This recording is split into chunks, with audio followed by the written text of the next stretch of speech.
All right, mic check, mic check. Mic check, mic check. 1, 2. Yes, sir, yes, sir. What it do, what it don't, what it is, and what it ain't. It's your boy, Don Otaku, aka Don Solo, aka Solo the Don, aka Solo D Swaggy, aka Don Pokemon Master. And of course, I'm here with Subegels, aka Subeg, aka the Green Thumb, aka the Gaming Gardener, aka Avatar Subeg, aka what you got for me today?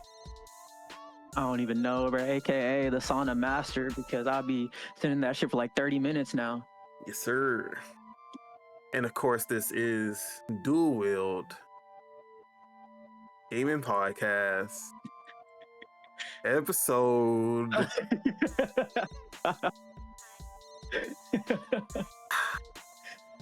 You want me to look it up? It's episode.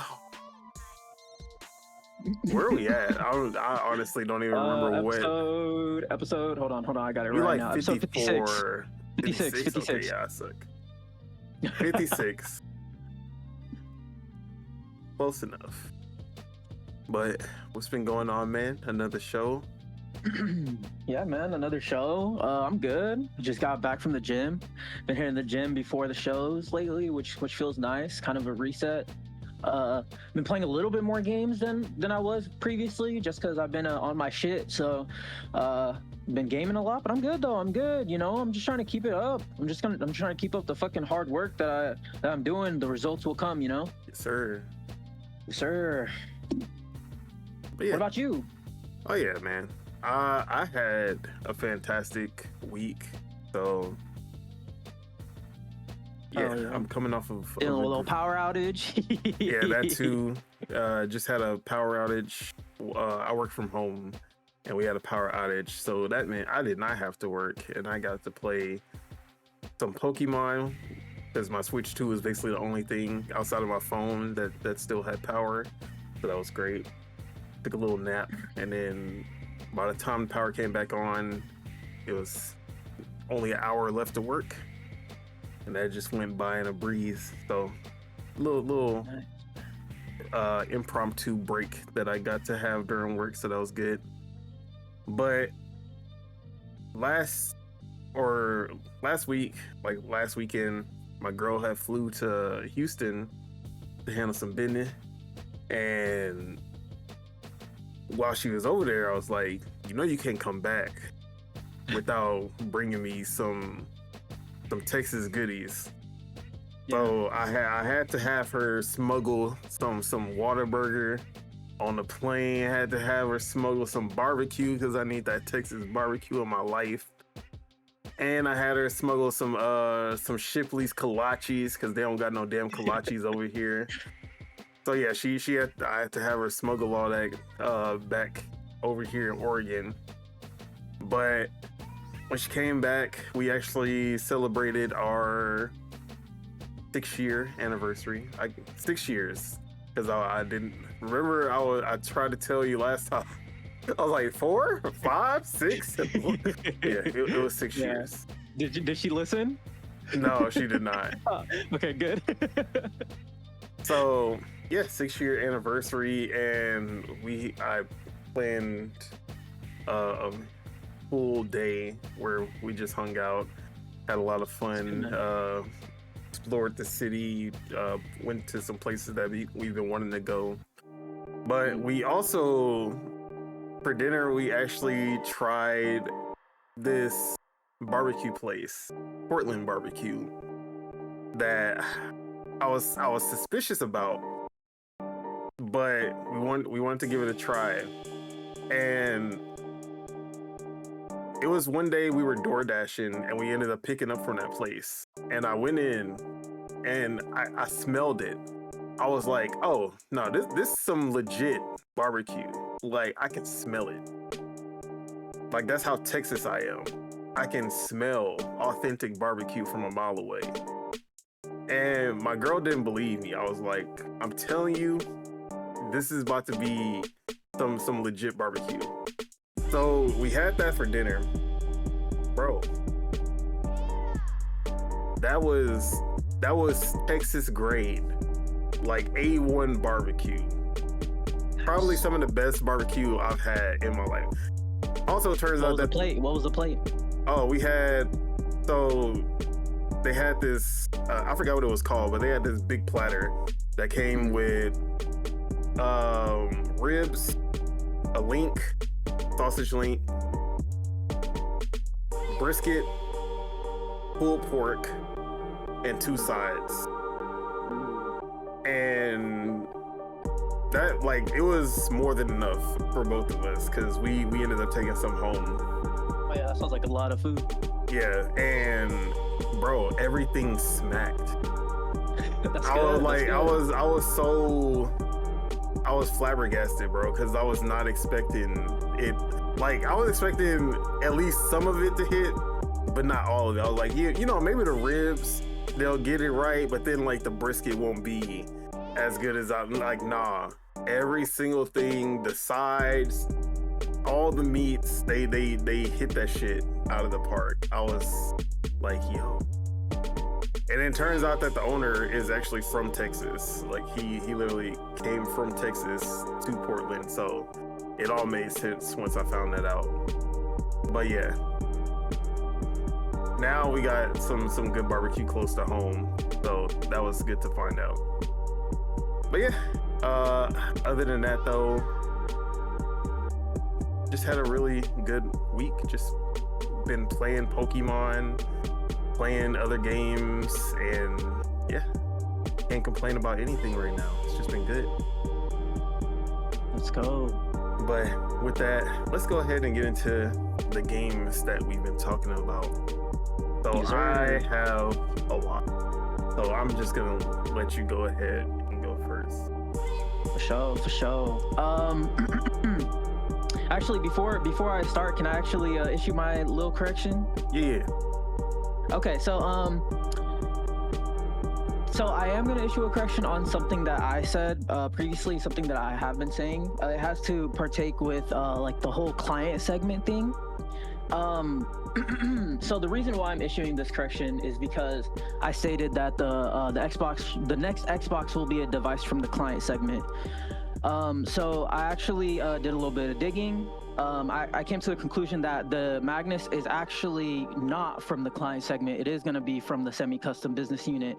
So this, what I said was incorrect. It is going to be a device from the semi-custom business unit still, but the reason why I made the assumption that it was a device from the client segment was because for the Magnus chip, they are using AMD's chiplet design, which is the standard design for their client devices. So like, you know, the RDNA graphics cards and the CPUs, all the client stuff.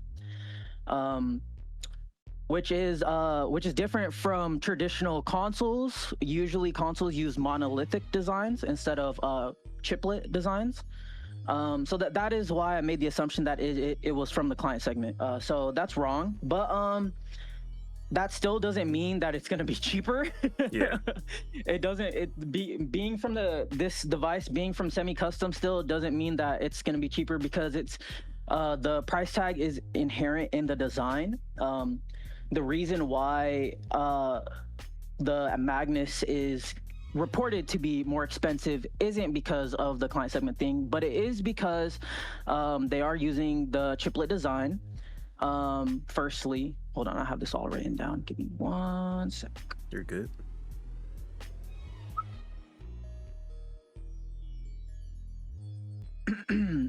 TLDR, it's going to be more expensive because of the chiplet design over monolithic. It's going to need a bigger power supply because it's going to require more power draw. The die size, it's bigger. It's just reportedly bigger than the PS6's die size, and it's just going to be more complex because of the chiplet thing that I mentioned. And high initial price will offset allowing users to bypass the Microsoft Store and use other storefronts. So that's going to be the reasons why it's high. Another thing is it also might end up having more RAM than the PS6. So the PS6, like let's say hypothetically, the PS6 will have like 32. The Xbox will shoot for like 36 to 48, for example. So those are the reasons why the Magnus will be more expensive. It is not because it's a device from the client segment. It's because it is just inherently the design is just it just needs more bigger power supply, drives up costs. Needing more RAM drives up cost. Die size drives up cost. All that stuff. But the Xbox Allies, those are still devices from the client segment, and that's my correction. All right. Appreciate the correction. Yes, sir. You know, if you were a real IGN journalist or one of them journalists, you would have just said you would have just let it slide and let the misinformation just, you know, you would have just let it say, you know, oops, I got it wrong. Let me just act like that never happened, and then you would just deny it if anyone brought it up. Like, I never said that. The hell are you talking about? I gotta have some integrity, right? What is that? Never heard of that before. Crazy. In gaming journalism? What? Don't even know what that is. But anyways, yeah. I don't think we actually have any Xbox hardware talk, although there was a lot of confirmations of next gen hardware happening from Sarabon, which we kind of already talked about before. Like, yes, the Xbox is happening, despite all the rumors from legitimate people, supposedly. Yeah, it's just they need. It's kind of like their end game, you know. They need to transition their existing console users to being Windows users, and doing that will mean that the machine will just need to brute force more power. So it's just what it is, you know. Yep. But as what I've been playing, still the same olds, still on the Hades, still on the Ghost of, I was about to say Ghost of Sushi, Ghost of Yote, still a little bit of Lost Soul, but the new ones, I played one round of Ball X Pit, just one, really fun. I already seen myself getting stupid addicted to it, so I put it down after the one. I started up Ninja Gaiden 4. Just really played through the initial tutorial section, probably like an hour and a half. The only thing I have to really say is it feels like if you took like the combat system of Ninja Gaiden 2 Black and just gave it like a way better camera system, and gave it like a little bit of Platinum Games like dodging sensibilities in there. Yeah. And boom, Ninja Gaiden 4. That's kind of how it feels. Feels great. The special, like the executions feel so good to pull off in that game. Tried it on my PC, ran really good. Ultra settings, the highest settings, DLSS on. I was getting 4K at like 70 to like 100-ish frames, and it looked hella good. Super clean looking game. On a on a proprietary engine. It's actually not on Unreal, which is nice to see. Been playing that Legends Z-A. I think I'm on letter Y. I think I'm on Y right now. My Tepig has evolved to the second form. It's like a level 22, I think. I'm literally smacking everything. I'm having so much fun with it. Texture problems aside, I'm not really worrying about the textures too much. I actually think the game is like really charming in the way that it presents itself, you know, like it's very... You know you can't say that, right? You can't say such a thing. We're gonna get canceled, bro. Can't say anything good about this game. What's wrong with you? Don't you know what's going on out there? They having witch hunts for anybody saying anything positive about this game. But no, like I understand exactly what you mean, because, bro, like environments, of course, yes, they're we can see the environments are like the most noticeable thing that you can see that there's definitely problems. But bro, the character models, the Pokemon, and even sometimes the lighting, even the interiors, the interiors nice, and the lighting actually hits sometimes where you're like, oh, hold on, this shit man. actually looks really good. Like, but yeah, continue. Oh yeah, so man, I'm just having so much fun, just like doing like the Xenoblade battle system, just running around, just mopping up all the enemies or all the Pokemon, catching as many as I can, leveling them up. I really like the way that they have like the move system going, where it's like you can like replace the moves whenever. Like it's not like once the Pokemon learns a new move, like the older moves are gone forever. You know, I really like that. Yeah, man, I'm just having so much fun with it. It feels like so slice of life, you know? Like I didn't expect that from like a Pokemon game where it's like every day you're waking up and you're doing something new, you know, you're going out, you're doing this and that, and there's new characters here, new storyline, side quests, man. I'm just enjoying it. Like I don't know how else to say it. Like I look forward to, you know, booting it up and just enjoying it, you know, the slice of life Pokemon gameplay. It's so good. And like on top of that, bro, like I know there's no dub. It's all just you know, lines that you have to read, but the dialogue is actually well written. Like they've actually made me like chuckle with some of these things like that they're like, you know, speaking about in the dialogue and shit. So a little brownie points. I'm not gonna lie, Game Freak, they kind of cooked with this one. Like you know, I understand like the texture thing, I understand like the graphics thing and all that, but it's like at the end of the day, they made a really fun Pokemon game. Like they made a game that I'm even seeing like the people that are actually playing it are like, dude, this is like top 5 Pokemon games like made. So it's like the people that are actually playing it and getting like deep into it, it's like resonating with them. So yeah, man, I'm just enjoying it. It's so good. Yeah. Outside of that, Well, I'll go ahead and talk about it now since since we're already on the topic and I already got the footage up playing.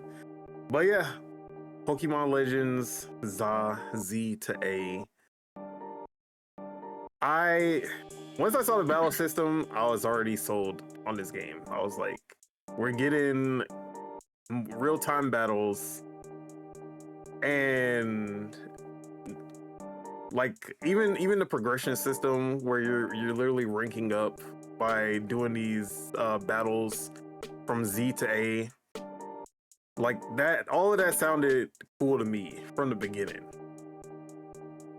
And I was like, man, I just like, I can tell, I can already see myself enjoying this, but there can be those things in between that kind of ruin the experience for me.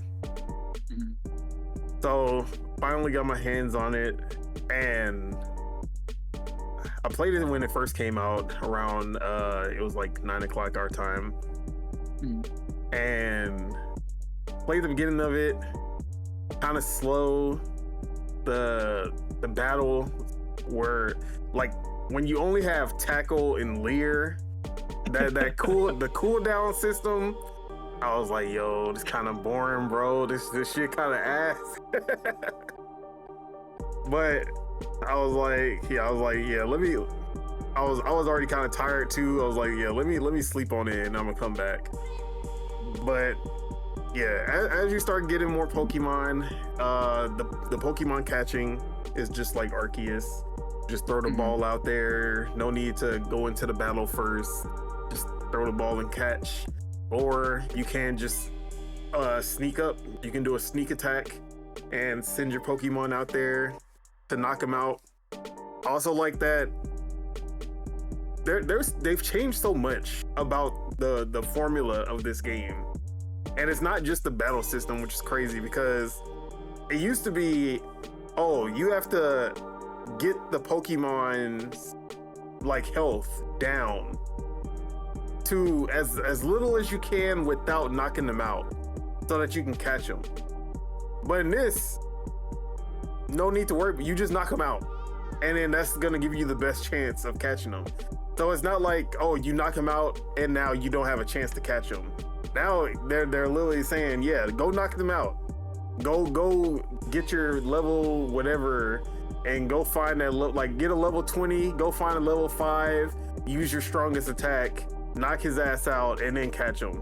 Like, I love that, because I hate when it's like, okay, especially because I think they did this specifically because it's a real-time system, and it's like, okay, I can't really like stop and try to strategize how I'm gonna do like just a little bit of damage so I don't completely kill him and I can't catch him.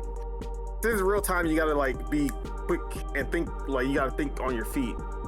So I was like, so I think that is the reason that they just said, you know what, knock him out, it's fine, you can still catch him. So but they could still escape though. Yes, they can still escape. And if they're knocked out and they escape from the ball, you're not getting a second chance. Yeah. So you only got one chance, which I fucked up so many times, just like throwing a regular Pokeball. I'm like, no, I know, man. on like a level 20, you know, like, yeah. and it is like it's like a part of a quest, because there was I forgot the name, the ones with the diamond eyes, the little purple creature with the diamond sable eye. There was a sable eye for a quest, and like the sable eye didn't even appear in this area. It was only for this quest that I had a chance to catch him. And it was a side quest, right? Yeah, it was a side quest. Yeah. And I threw a regular Pokeball. I was like, fuck.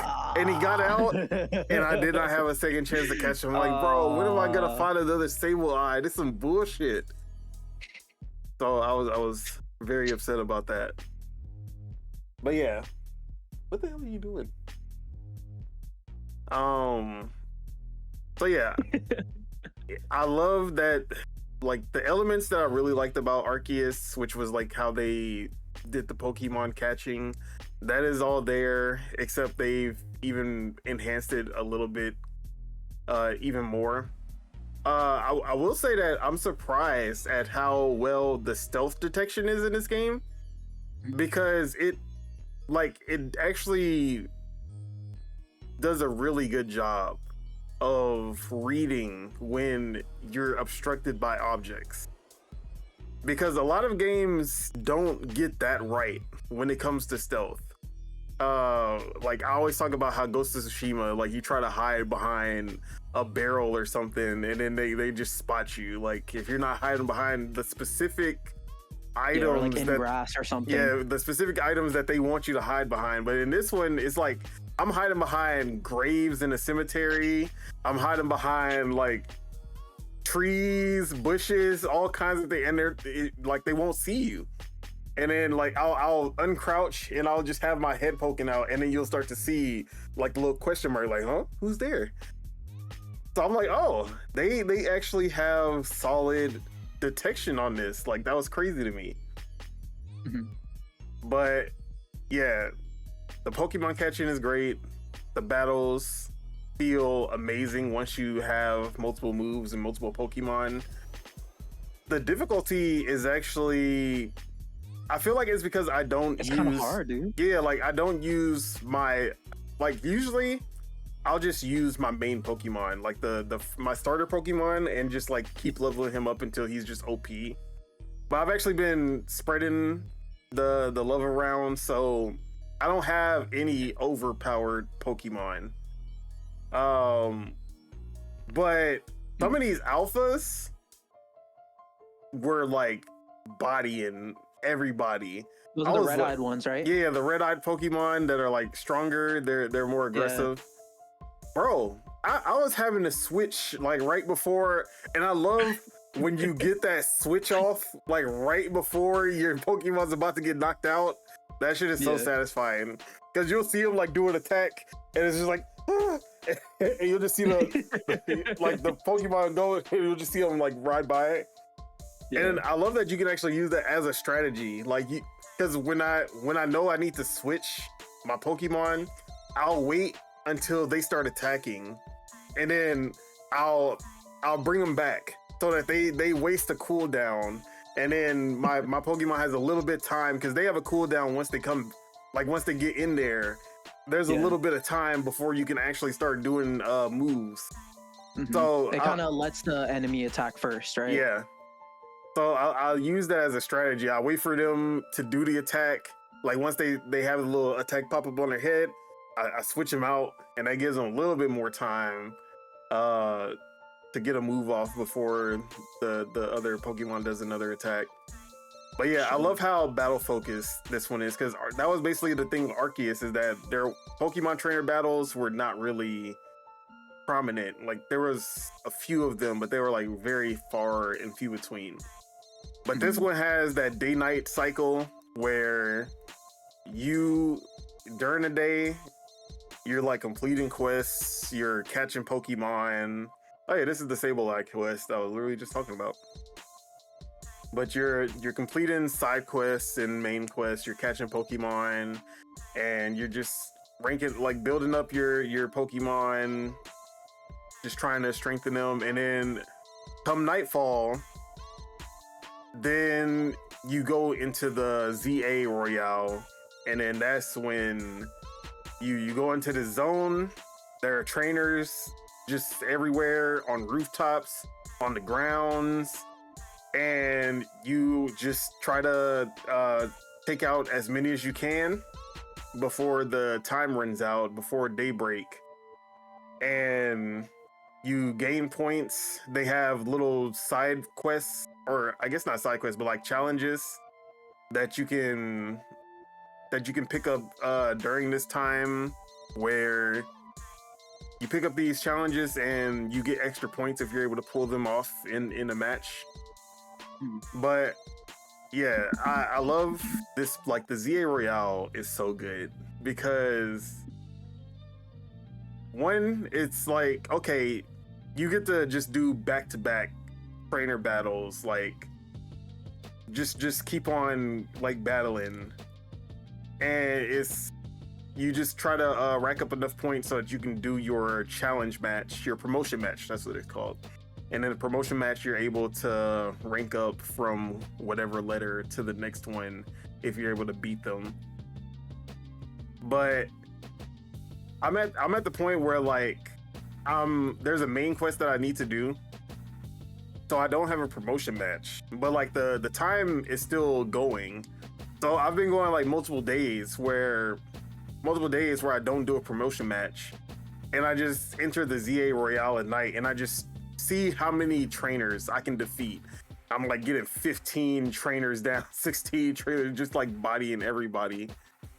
But there's also like, the trainers are different levels. Like you'll meet trainers that are ranked higher than you in the little zone. So sometimes you'll run into a trainer that you think that you're just about to sneak up on and then just body them, and then they end up actually being a higher like all of their Pokemon are higher level than yours, and you're like, oh shit, I wasn't ready for this actually. So there are times where you just need to run away, or just like you just gotta throw all of your Pokemon at them. But yeah, like the alphas and the like certain trainers, I love that it's not Xenoblade level in the sense that like Xenoblade, you run into like level 100 creatures like at the beginning of the game. I wish it was like that, where you literally just like find level 50 Pokemon, because I think Arceus had stuff like that, where you would find like very overpowered Pokemon like early on. I haven't ran into that yet, but they'd be like 10 levels above me, like maybe like 10 to 15 levels, and they'll still body you. But yeah, the sense of difficulty is actually pretty nice, because I feel like most of the mainline games tend to be way too easy. This one has a decent challenge as long as you're just not like power leveling one Pokemon, if you kind of keep everything balanced. But yeah, this game is a lot of fun, and it's not even just like the like regular Pokemon elements. I love the actual open world design of like just how much random stuff that you just find, which just feeds my OCD. because every time I see the little glint on the ground, I'm like chasing after it. Every time I see the little purple rocks on the walls, Yeah. I'm like trying to attack them. It's like, Because those get XP every time you break it. and I'm so. like, bro, I like my OCD will not let me just go. Oh, also you can get jumped in this game. You will, Oh yeah, bro. I did not know. Cause I was in the cemetery and I was like, let me just fight this Ghastly one-on-one real quick. Bro, 3 Ghastlies popped up and just started bodying my. I was like, what the fuck? So yeah, I love that. Like they will literally jump you if you get seen by multiple. So that's another cool thing. Like they had something like that in Platinum where you would fight like a group of wild Pokemon, but you never really got that again. But even in turn-based, it doesn't feel as it doesn't feel as like, oh shit, as when it's happening in real time and you're trying to like fight one and you're getting like hit from multiple sides. It's like, oh shit, yeah, let me run off. So yeah, but bro, the gameplay loop is just a lot of fun. The missions are fun, even the side missions. The side missions have some good writing to it. Like there's a lot of missions where it'll be like, okay, you meet somebody and they're like not okay with the whole wild zones in the city, having wild Pokemon roaming through the city, and they'll like give you their opinion, like, yeah, like because of the wild zones, like now I'm going through this, and you know, if we didn't have to, like, if they didn't do this, and there are like a lot of people who were like criticizing the mayor, like, you know, the mayor just did this all on, like, made this decision all by themselves, no votes, no nothing. Is like, this is crazy. Like, and there's a lot of people who criticize all of this, and you're like doing side quests to help them, and then by the end of it, they kind of come out more on the positive side of like, okay, maybe, you know, maybe this is a good thing. Maybe I just was looking at it the wrong way, things like that. But like, I don't think the premise itself is as good as Arceus. I think Arceus just had a more interesting premise as far as like you travel back in time to a time where Pokemon and humans did not coexist. And that was something that we really never seen in any form of media before. But this one it feels like it feels like the regular Pokemon games. It feels like something that would be a Pokemon story. It's not doing anything that we haven't really seen before.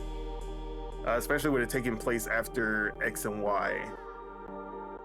But I do feel that the writing and the characters are really good, and it kind of makes up for the premise itself not being that kind of mind-blowing, or maybe not mind-blowing, but like not that deep or not that intriguing. So yeah, my thoughts are that this is quickly becoming one of my favorite Pokemon games in a long time. It's definitely up there with Arceus. And as far as the battle system, I can't imagine going back. Like, I'm thinking this might be the one, bro. Like there are some things that I would love for them to improve on. As far as like the whole battle system goes, I feel like movement doesn't have as much of a role as I would want it to have. Like I feel like I wish they, like, because when you're battling, you can't dodge roll. So I wish that you were able to dodge with the Pokemon. Like you dodge, the Pokemon dodges attacks. That would be cool. I understand why they don't do that, because like if you have too much control, then you probably never will get hit if you're good enough.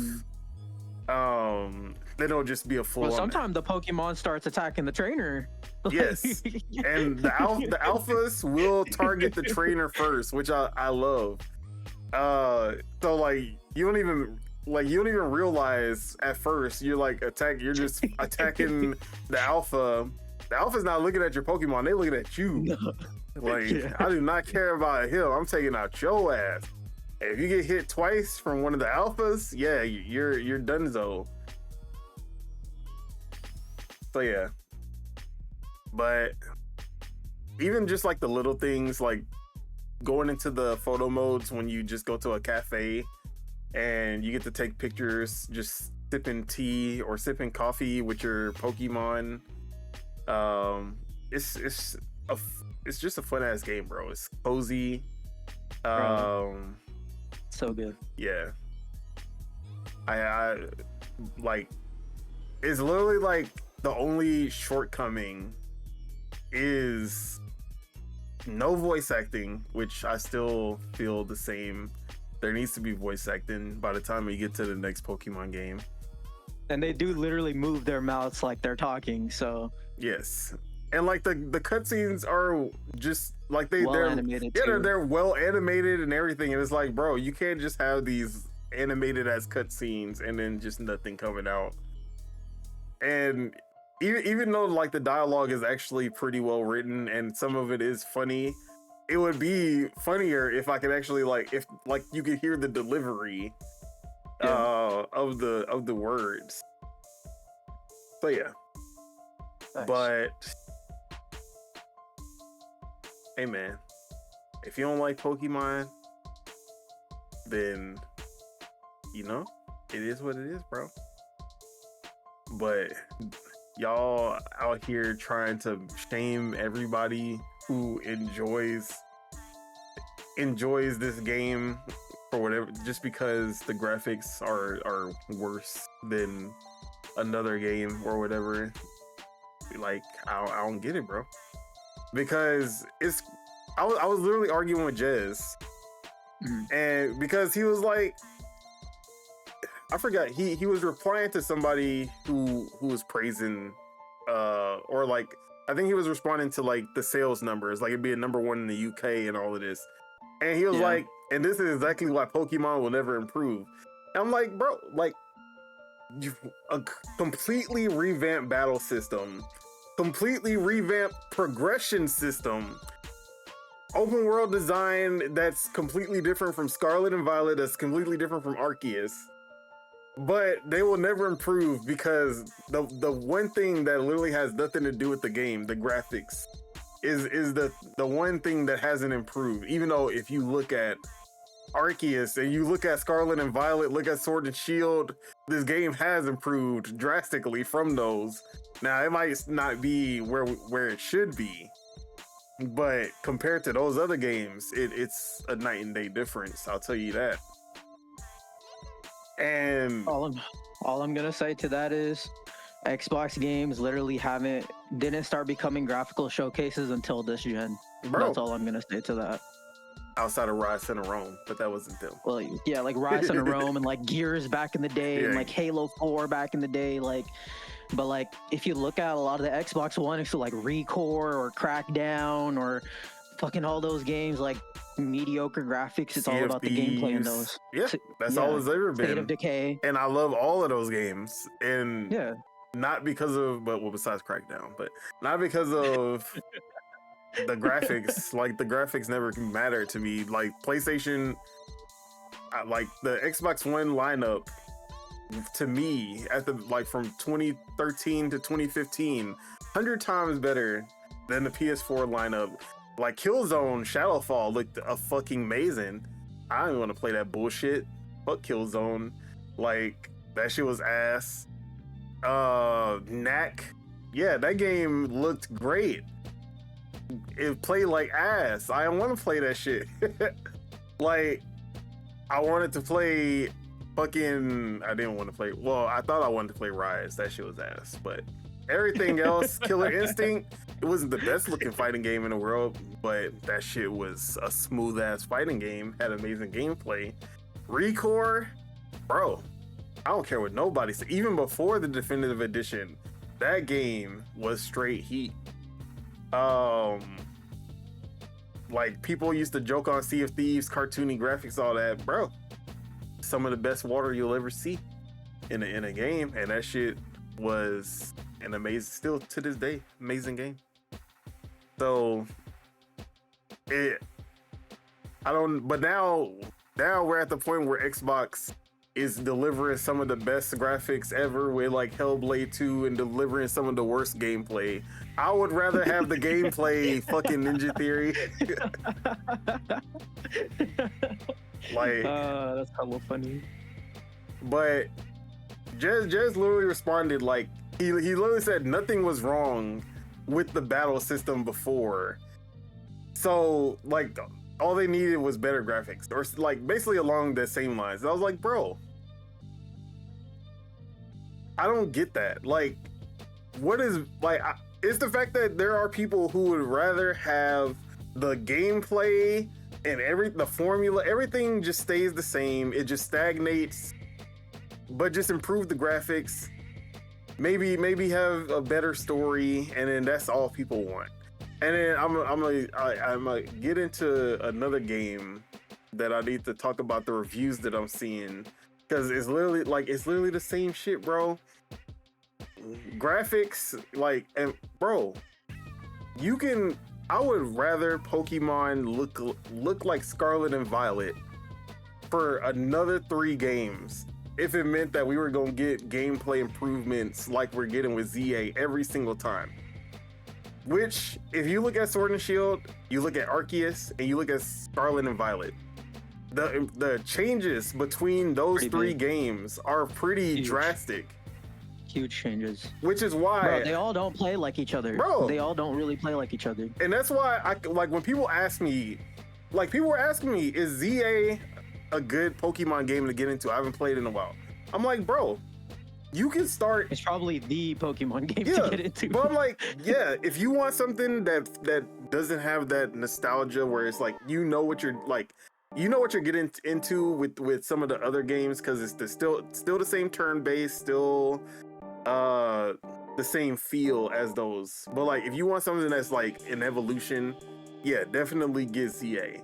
But because these games play differently, like I recommend them for different scenarios. Like Arceus, if you want that immersive like experience where you are kind of immersed in the Pokemon catching and completing the Pokédex, it's not about battling as much. It's more about your adventure and like the story of like, okay, how are we gonna get humans and Pokemon to like coexist? How did that even come about? Like, that's a more immersive experience. Whereas Scarlet and Violet is gonna be closer to what you're used to with Pokemon. Like, you just want a better version or like a newer version of what has come before it, Scarlet and Violet. But then Z-A is that full-on evolution of everything. It doesn't have that Pokemon formula. The formula is completely different. Progression is completely different. Like everything is battle system is different. Then you have something. If you're just tired of Pokemon and that's why you stopped playing Pokemon, this is the Pokemon game for you. And because all 3 of these games are so different from each other, I can literally recommend them for different people. Yeah. Mm-hmm. So yeah, like I'm the Nintendo glazer. I know it's always gonna follow me because of shit like this. You know, if I would have just been like everybody else and just hated on the game, you know, I can clear my name for just a little bit as the Nintendo glazer, but I'm gonna keep my shit. I'm gonna keep my tag on, cause this shit is fire, bro. I don't care, bro. It's fire. No, it's good, bro. It's a really good game. And like I said, the people that are actually playing it are all saying the same shit. They're all like, this is actually fun. Yeah, the textures could use some work, but this is actually fun, you know? But, you know, everything is everything's a competition now. You can't play a game. Everything is a competition, and everything has to make a statement. Every game you play has to be a statement. Nobody plays games for fun anymore. If you're playing the most obscure indie game of all time, you are making a statement like, yeah, man, look at this. Y'all haven't even heard of this game, and now look at me. I'm supporting this lowly developer because blah blah blah. If you're supporting these corpos who are doing XYZ in their games, then you are the enemy. Like, bro, sit down, relax, have some fun. That's all this shit is about. It's gaming at the end of the day. Like, if you think that you can see a clip of a game for 1 minute, look at the textures, and then say, yeah, this can't be fun, then you are the problem. That's basically where we're at.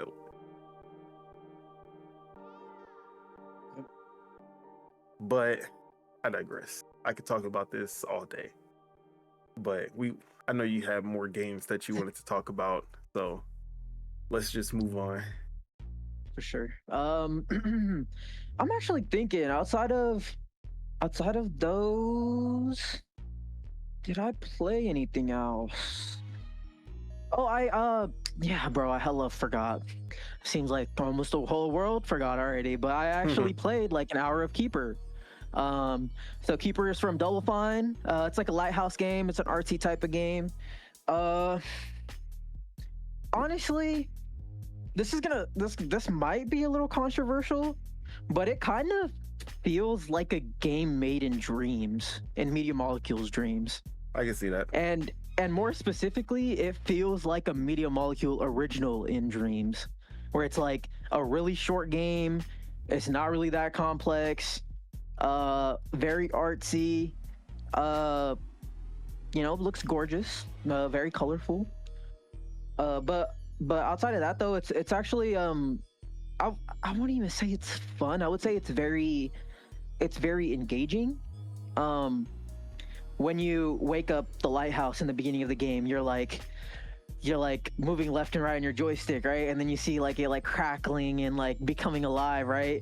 And then like it grows little legs, and then you're like trying to like make it walk, and then it's like stumbling around every like few seconds, and then it finally gains the confidence to walk fully and like traverse throughout the world and stuff. So it's like you could already tell like it's very emotional.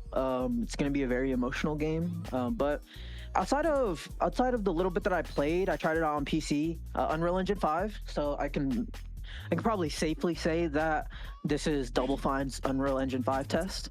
Like this is probably their like test game, kind of like how Hellblade 2 was Ninja Theory's UE5 test game. I will say it doesn't run the greatest 60 FPS lock on PC, which is weird.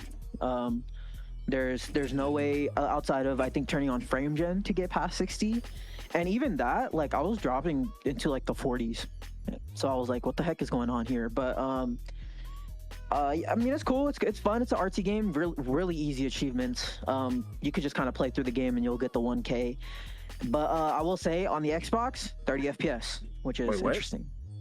Yeah, it's 30 FPS on the Xbox. But damn. and I know it's 30 FPS, and there's actually kind of bad frame times as well. Bro, I was literally, because I forgot somebody was talking shit about the Switch 2's performance and shit like that, and I was like, bro, the Switch 2 has, I was like, the Xbox Series X has more first party games at 30 FPS than the Switch 2 does, which is literally nuts. And I was, you're right, actually. And I didn't even know Keeper game at 30. Yeah, there's no first party game for the Switch 2 at 30 FPS outside of the Switch 1 games that haven't been upgraded. But like as far as Switch 2 releases or any releases post the Switch 2's launch, no 30 FPS at all. Not even a mode for 30 FPS that you can switch between. Yeah. But like even something like Keeper should not be 30 FPS. I don't care. what y'all say. Like that shit. Like I could give the excuse to Starfield. Like okay, you know it's a big ass Bethesda game. A lot of systems going on in the background. Very CPU heavy. Okay, cool. I'll let y'all slide. Hellblade 2 graphical intense, like so graphically intense, 30 FPS. Like obviously any game can run at 60 FPS if you give it enough time, which we've seen with Starfield and we've seen with Hellblade 2. With enough time and a few sacrifices, any game can run at 60 FPS for sure. Yep. But I'll let those two slide because they gave good enough reason. Now Redfall, no reason whatsoever that game should be running outside of incompetency. What else was there? Were those only three? Redfall, Starfield, Hellblade. Flight Sim. I think I had a 40 FPS mode, but like I could also excuse Flight Sim. I think the medium, if you want to count that. Even though it's not first person. Grounded 1 was 30? No, Grounded 1 wasn't 30. No, I remember Okay. that. I was there at lunch. Okay, that's good. Let me actually look. What games ran? I think it was those three.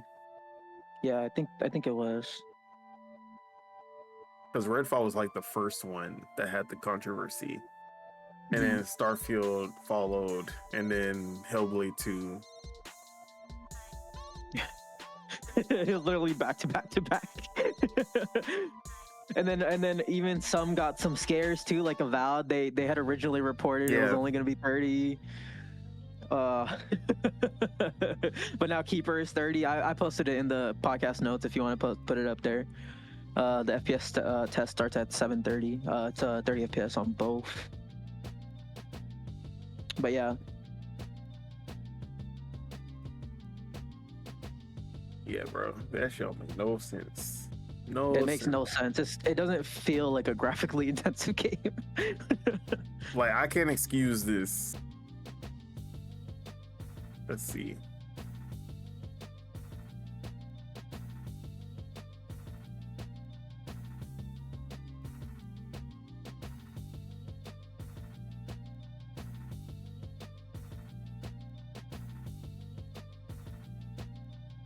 Stalker 2 runs at 30 on Series S.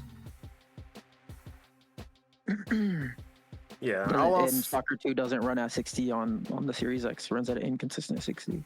Yeah. I'll take an inconsistent 60 over just fully locking at 30. Yeah. Oh, here's the frame rate. Yeah. Now you could say, does this game actually need 30 FPS? No. You mean 60? I mean, yeah, 60. Does it need 60 FPS? No, it definitely doesn't. But there should be an option at all. Like, come on. There should always be an option. Yeah.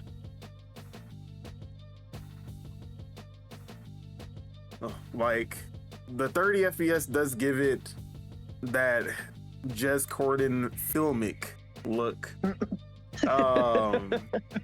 Which it does look good in 30 FPS, I'm not gonna lie. Because it looks very Pixar.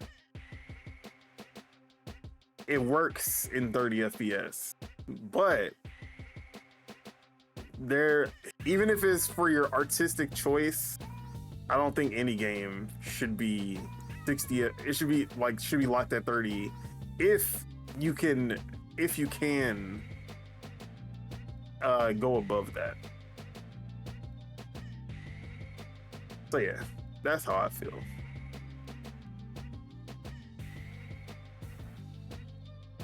But Xbox on Xbox, you know how it go. Hey, maybe when Keeper launches on PS5, they'll add it. They'll add the 60 FPS for the PS5 players. Y'all need that premium experience because y'all gonna be paying the premium. This that Game Pass experience.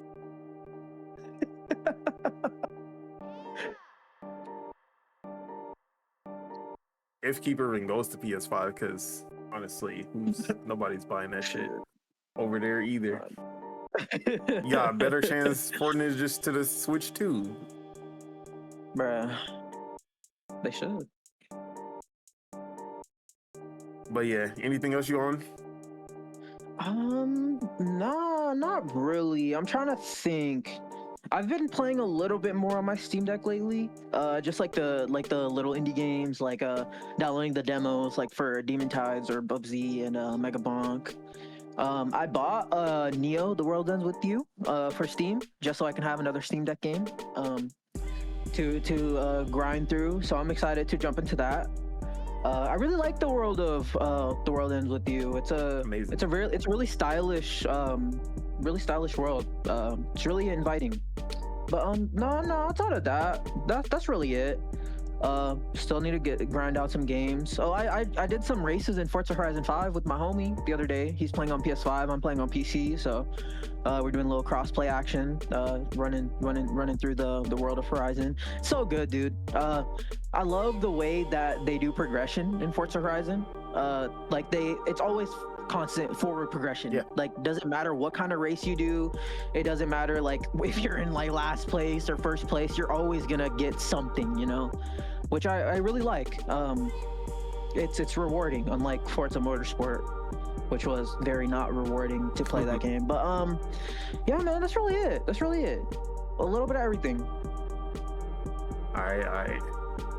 So, like we already talked about, Pokemon Legends Z-A has been my main squeeze as of late. But I did get some more. So if you've been with us on Project Untitled, me and Mars and TJ have been trying to play Phasmophobia this month to get our horror game going for the month. Yeah. So if you were in the Discord, you would have seen us trying to coordinate. You know, I ain't gonna call out no names, but some people was hoeing, and you know, I ain't gonna say who was who, but yeah, it was a lot. But me and Tashawn, Mars, finally got to play. We finally got to play. TJ was not there, so it was just us two. So we got to play some Phasmophobia, and bro, there's no onboarding, no tutorials, no nothing for this game. You really just gotta figure the shit out. Like they just throw you in there, say, here you go, figure it out, go do these missions. Like, so the setup was a hassle, just trying to figure out what the fuck we were doing and how to start the game, how to join each other's shit, how to, like, you know, just how to open the fucking trailer so we can leave and go into the house, how to open doors, how to pick up the stuff and scroll through them. So onboarding 0 out of 10 for this game, like off the rip. But once we got it going, it was like, okay, cool, we got our equipment. You can have 3 equipment each. So I had a camera, I had this little strobe light, and I had the flashlight, and then he had the voice recorder, like the voice monitor. He had the voice monitor, he had something else. So we were supposed to go into this, like, first mission, going into this house to go figure out, like, we gotta get some kind of footage of paranormal activity or a sound of paranormal activity, like a voice or anything like that, and then we gotta get back to the trailer. Like, okay, cool. All right, bro, we was in this house just walking around, going through every room. They had like voodoo dolls and shit, and you're like, man, bro, nothing's happening. Like, we going through every room, opening up everything, we turning on lights, like nothing's going on, bro. We was like, bro, this shit whack. Like, this shit ain't even, like, this some bullshit.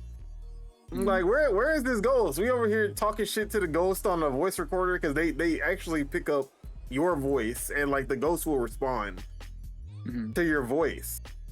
So we over here like, bitch, where is you at? Come out. We try to see something. So we over here talking shit to the ghost. We went into the basement, nothing happened. We went into all the rooms. It's like, okay, then we're like, okay, maybe we don't got the right equipment. And when we came back up, all the lights was off that we had already turned back on. And we was like, oh, didn't we turn on the lights? And we try to flick the lights back on. None of the light switches is working. It's like, oh shit. Look, Mars is like, all right, look, let's go back to the trailer real quick so I can switch out my equipment. We walking towards the door. I think it's about to happen right now. We was walking towards the door, to the front door, and we heard the thump thump thump thump, like of like when you get close to something paranormal, your heartbeat start going thump, thump, thump, thump. Bro.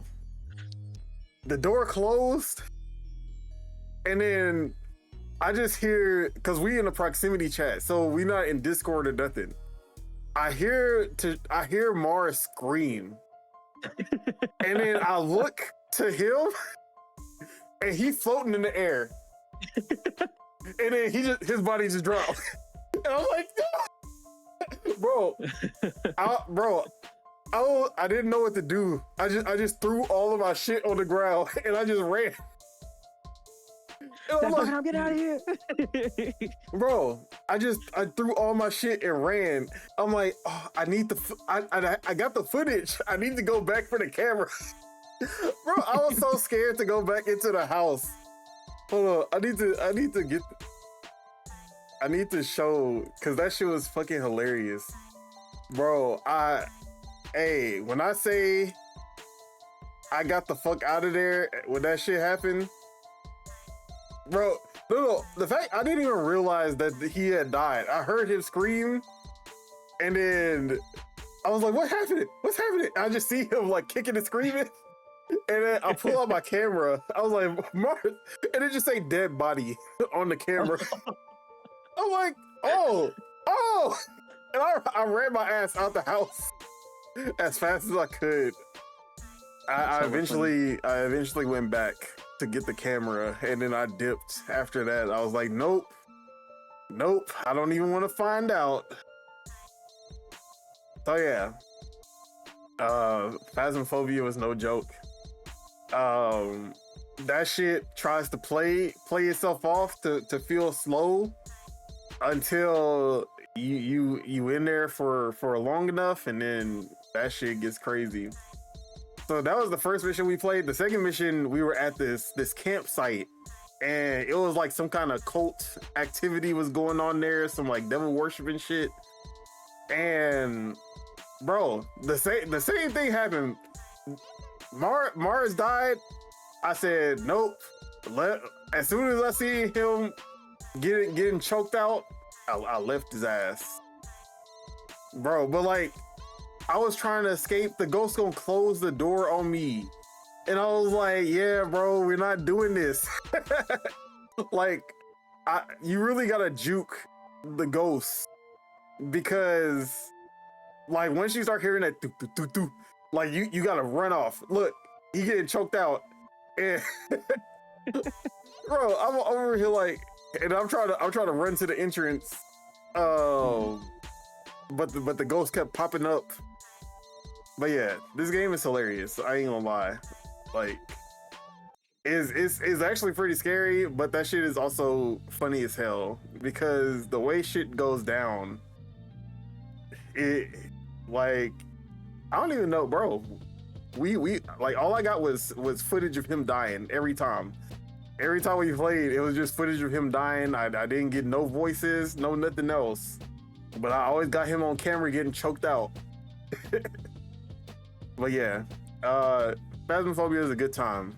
Like it's a really good horror game, and it's just a really good game to play with friends.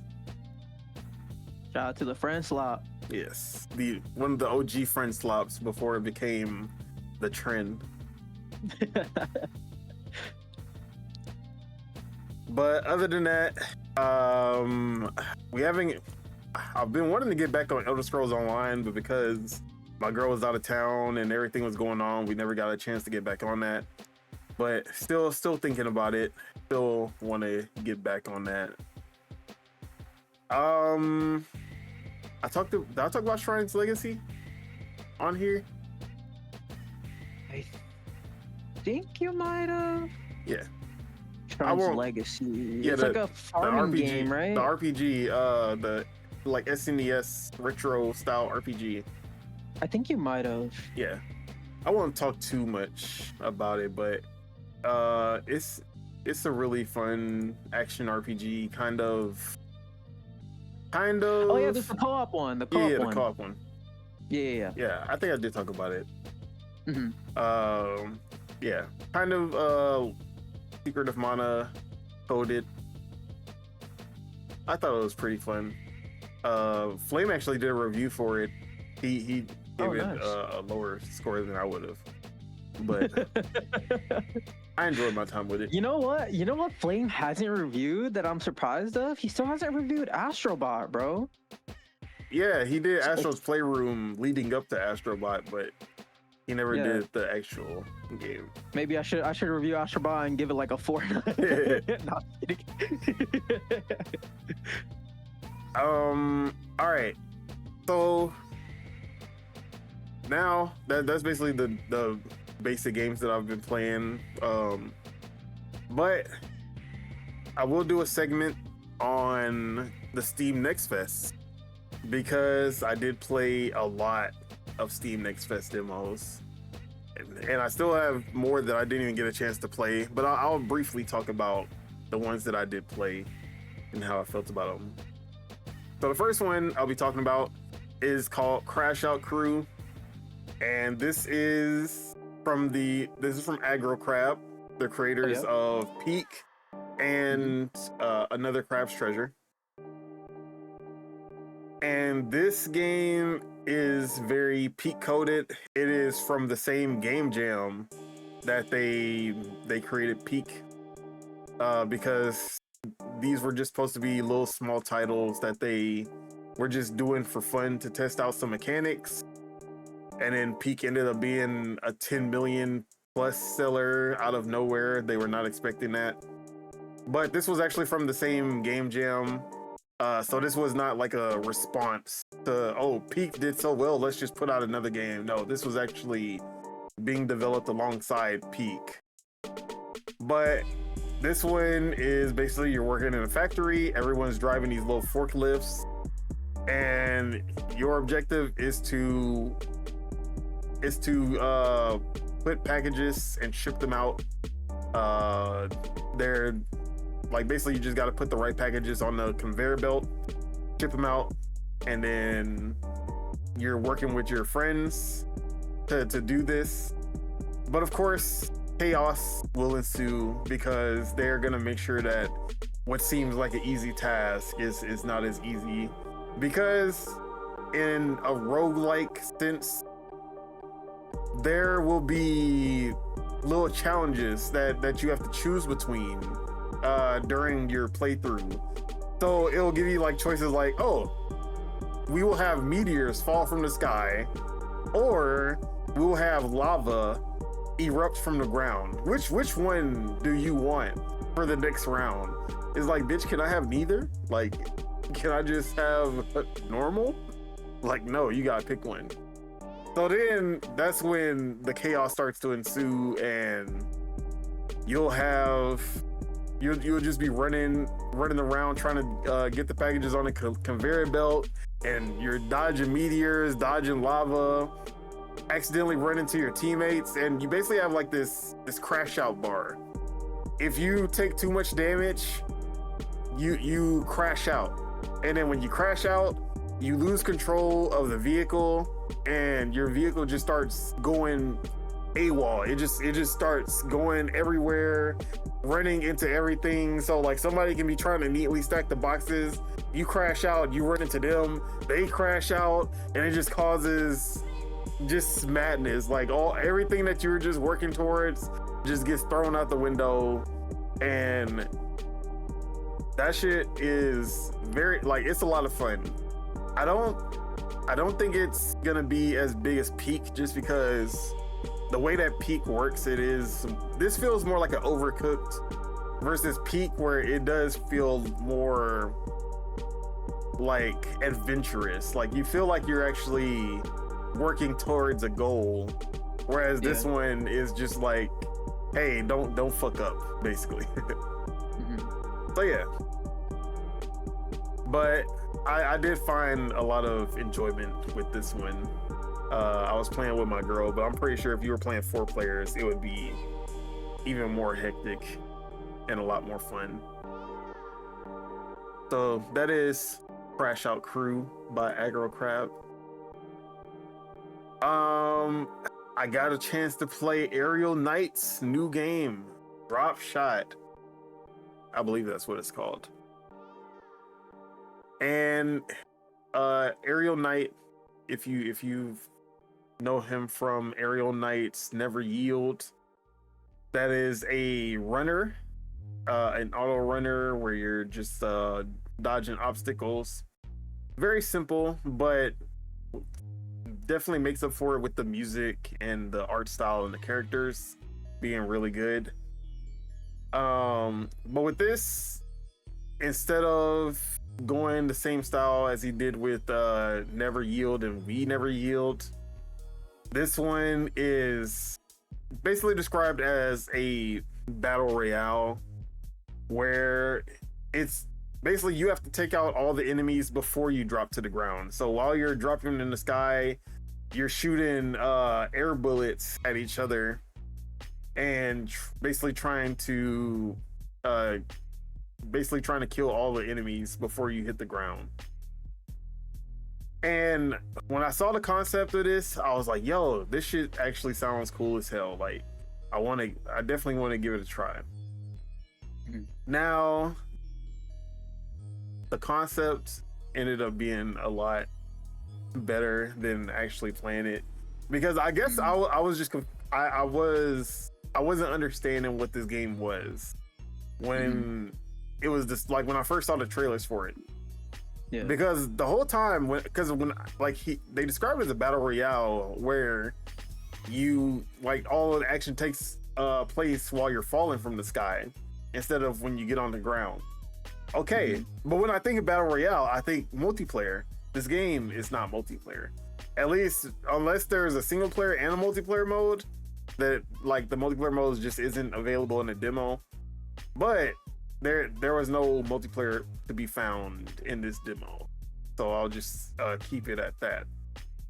And that kind of just threw me off, that threw me off by itself. So, but I was like, okay, yeah, it's not multiplayer, but if the gameplay is good, I guess it really doesn't matter.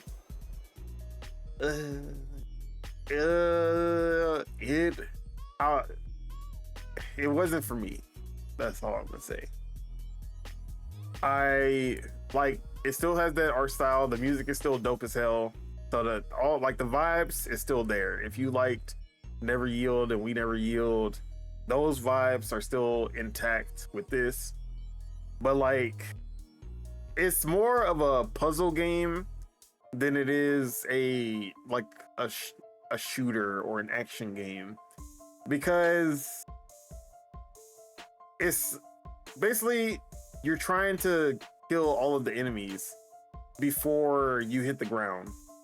But it's not about it's gonna be hard to kill these enemies because you gotta aim and shoot and they're shooting back at you and they might kill you. It's no, for the most part, you don't really have to worry about dying outside of running into objects on accident.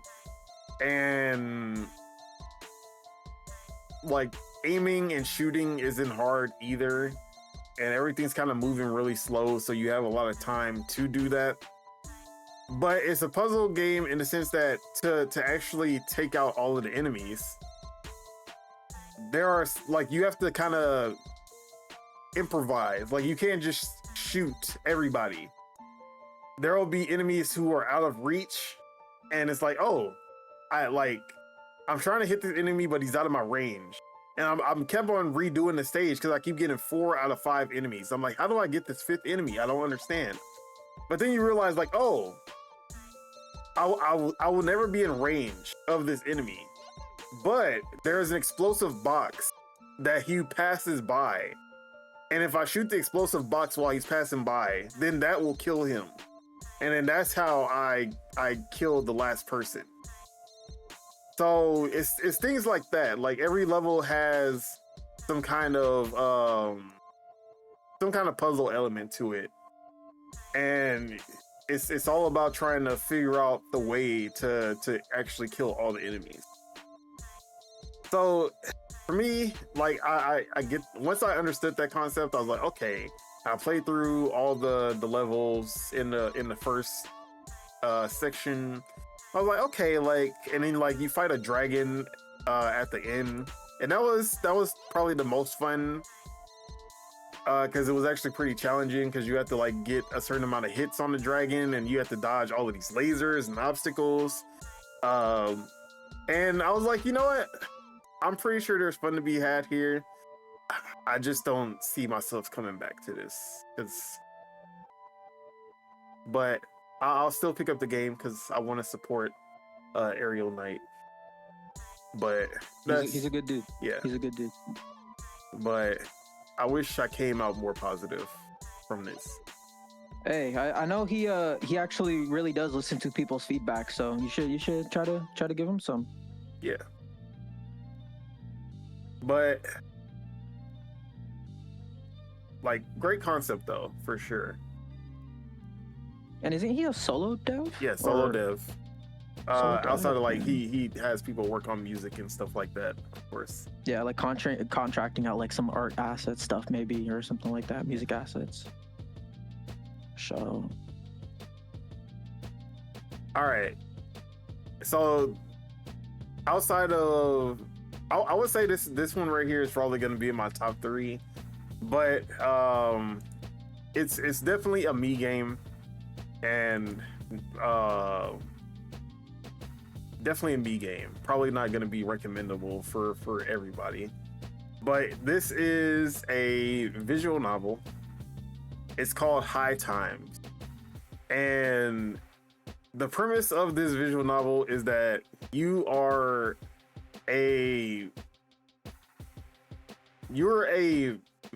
what do they call patisserie? What are the pastry people called? Patisserie. Patisserie. I was just gonna say bakers. Yeah. Let's just say you are a baker. Actually, that fits perfectly. You're a baker, but pastry chefs. Yeah. You're a baker, and you worked at this donut shop, but the owner just left you with debt, no ingredients, and the shop basically just like handed it down to you, and you are now the owner, because you're basically a stand-in owner until he gets back. And the thing about this bakery, this donut shop, is that they have they're basically there's a legal drug called mood enhancers, and the donut shop basically infuses these mood enhancers into the donuts, and you're one of the few who have a license to kind of like sell these basically they're edibles like that's literally you just sell edibles, like that's why it's called High Time. But instead of like saying it's weed or something like that, it's literally called mood enhancers, and it literally is what it sounds like. They have these mood enhancers, and every mood enhancer. There's a mood enhancer for every mood. So people will come in and be like, "Yeah, I'm feeling sad. I need something to lift me up." You'll give them cheer. That's what it's called. And you'll make a donut that has the ingredients to give them cheer. Or like, or I want to feel like focused, and you'll have ingredients to give them focus. So it's a dating sim, but also kind of, I don't know if anyone's ever played Valhalla. Is it Valhalla? The coffee or the bartending game where it's like a cyberpunk bartending game. It kind of takes those elements where you're making drinks for people, except instead of making drinks, you're making spiked donuts for people. So you do the little mini game where you're kind of making the donuts, which is pretty fun. Adds a little element to it. Once you start having more donuts and you're like, okay, they'll be more vague about what they want. You know, they won't tell you exactly the donut that they want. They just tell you like, I just need to pick me up, but I also need to be focused. And it's like, okay, they want both. So like you can actually customize the donut yourself. You like literally paint the icing with the mouse. You can add the little sprinkles, which I fucked up once because I was like, let me just add a shit ton of sprinkles, and I realized that every sprinkle that you add actually takes away from your money. So I literally gave this man the most expensive donut ever, and I lost all of my fucking money because I literally just wasted on sprinkles. So that was hilarious. But the writing in this game is really good. The character, the character art, the mini game with the donuts, like everything about this game had me hooked, and I ended up playing the full demo for the whole hour 30 minutes. Added it to my wish list. I was actually pretty invested in this because the characters, the writing was really good. But like I said, if you're not into visual novels, this probably won't do anything for you. But for my VNs out there, this is definitely one to look forward to. All right, this is another one that when I saw the demo, I was like, I want to be excited about this. You know what? I wanted to be excited about this, and it was called Yasuke. It's called Yasuke. It was like something descendant. Like basically, it's a cyberpunk game where you're a descendant of Yasuke, and it's a character like action samurai, game. right? Yeah, and it's a character action game. Very flashy, very fast paced. I saw the trailers for it. I was like, ooh, gotta get this one. Let me try this out. So when I got my hands on it, I ain't gonna lie, I was like, this ain't it, bro. This shit feeling kind of stiff, bro. I ain't like how it was feeling.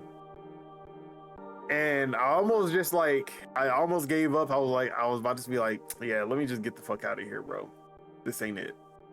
But I was like, you know what? Let me give it another chance. Let me just try to play around with the mechanics and try to get a better feel of the game. And actually read the tutorial this time because I kind of skipped over it.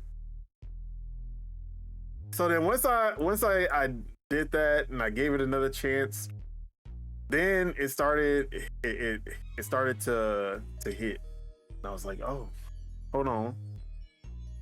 They might be cooking something real. They might be cooking something here. Cause all right, first off, the thing that felt really good off the rip was the parkour and traversal system.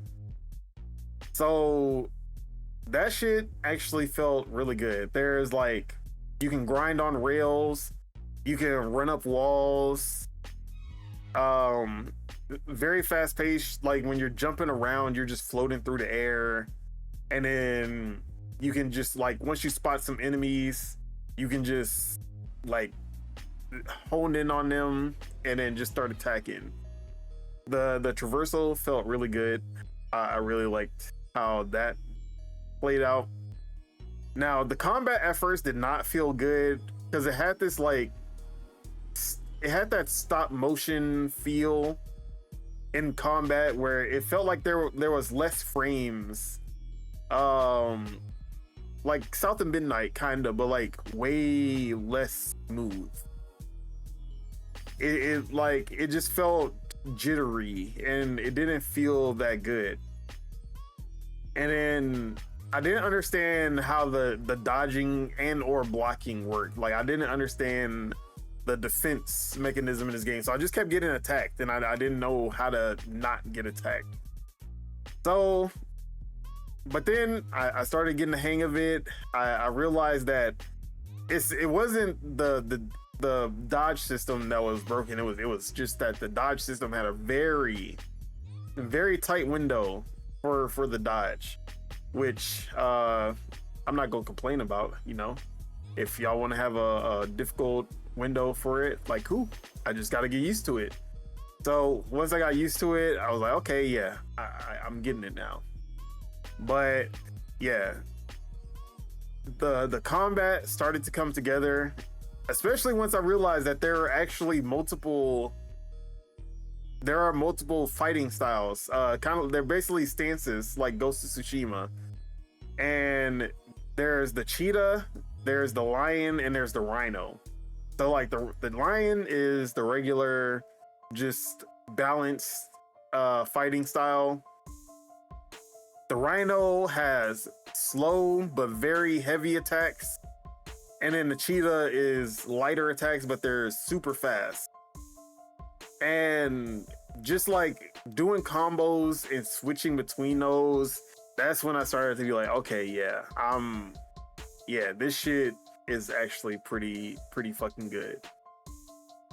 So yeah, this game is really hard. Like I can tell that there was some Ninja Gaiden influence here because they were not holding your hand. The windows for dodging was super tight, and when I got to that boss, that motherfucker was whooping my ass. He would like, if you don't know how to dodge, you're getting your ass whooped on these bosses. So all in all, I came out pretty positive by the end of it. It's not as polished as you would expect from like a Ninja Gaiden 4 or DMC 5, Bayonetta 3, all those. But it's a lot of fun. I like the combat of it. Hopefully this was a pre-alpha build, as you can see it's saying on the screen, so hopefully they can just keep on with it and like really polish it up and get that shit to the finish line, because I'm actually excited about this. Like the demo was very sandbox. There was no mission or anything. It was just kind of just play around. So yeah, Yasuke something Descendant. Is all I remember. And I deleted the demo, so I actually don't know what it was actually called. All right, another character action game. I loved seeing character action games just popping off in the Steam Next Fest. This was actually one that I played at PAX West 2 years ago, or last year. I didn't go this year, so it was last year. And it's called Homura Hime. This is a character action game from Playism, who was the publisher of Blade Chimera. And this one is definitely inspired by Nier Automata, because you do have the floating drone that you shoot. You have enemies throwing colored orbs that you have to dodge.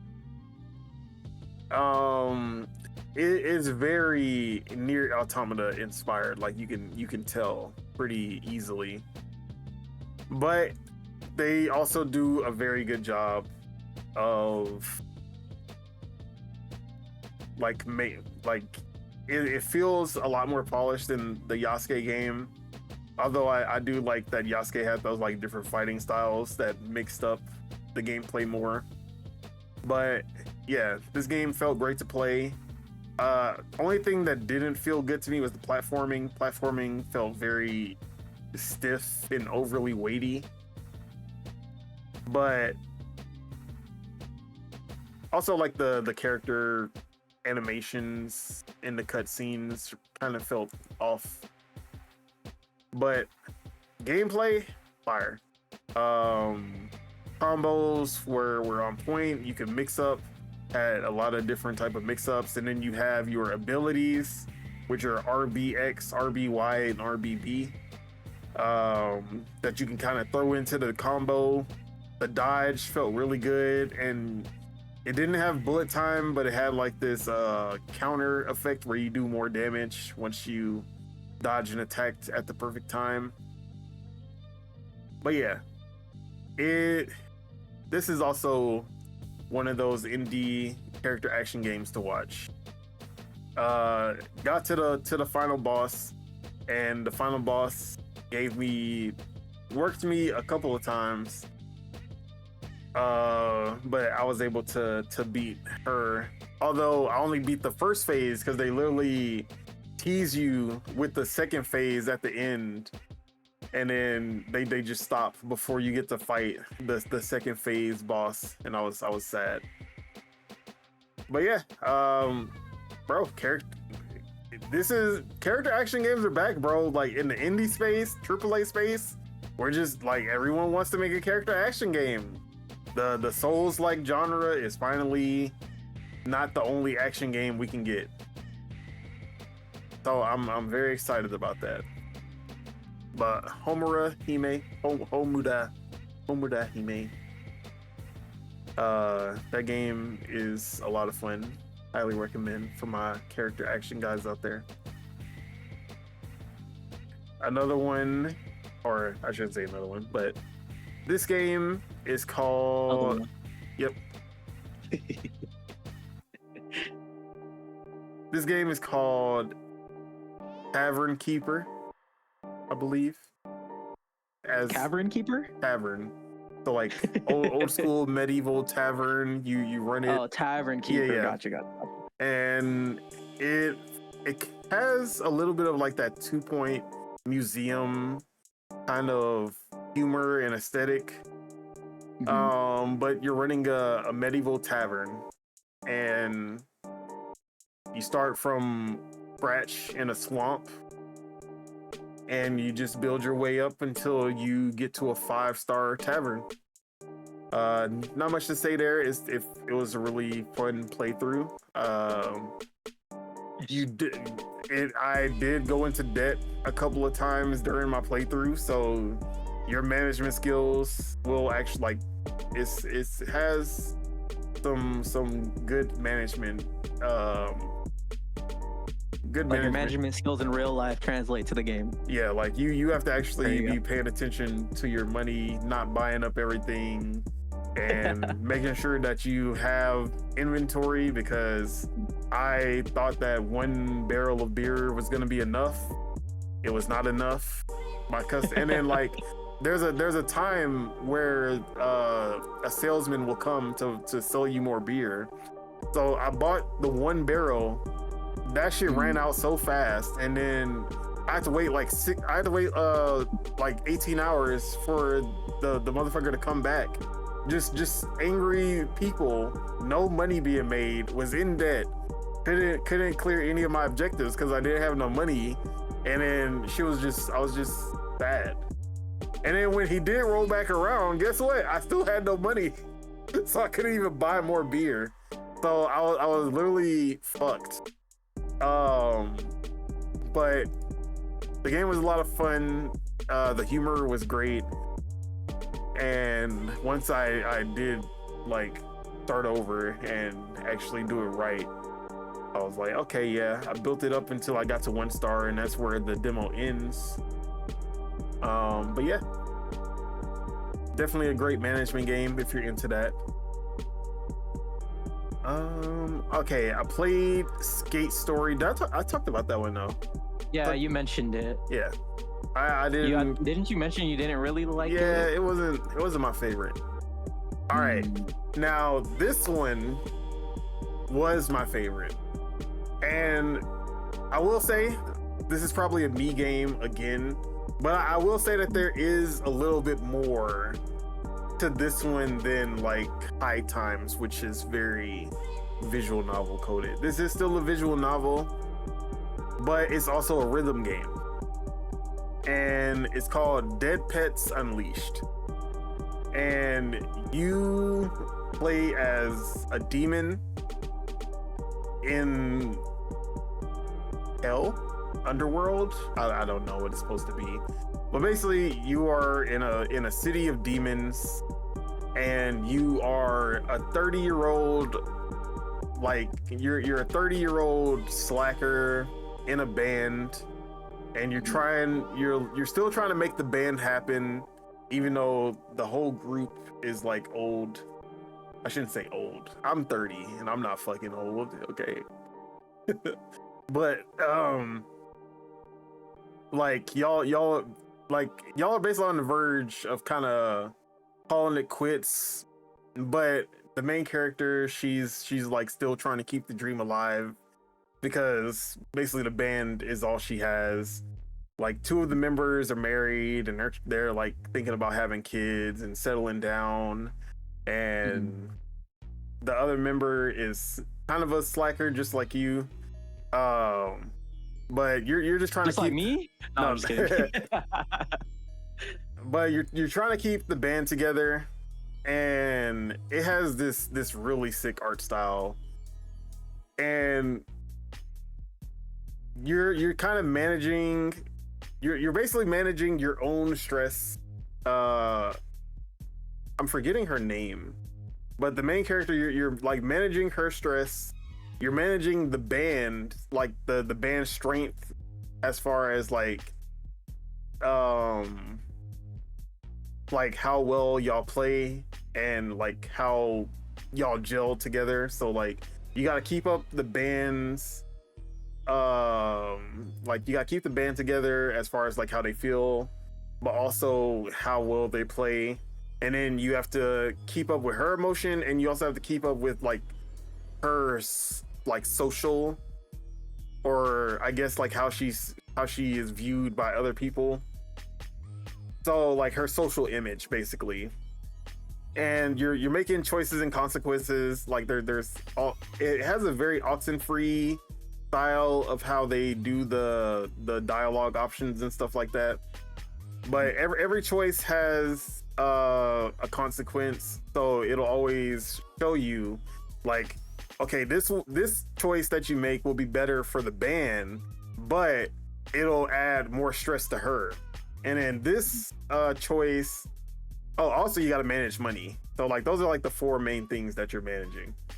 So it's like, okay, you can make some money, but you might have to do something shady, or you have to like ask your parents for money, and then you're gonna feel bad about that if you do. But you kind of do need this money in order to repair your base for the show. And it's like you're going through all of this, and the writing is really good.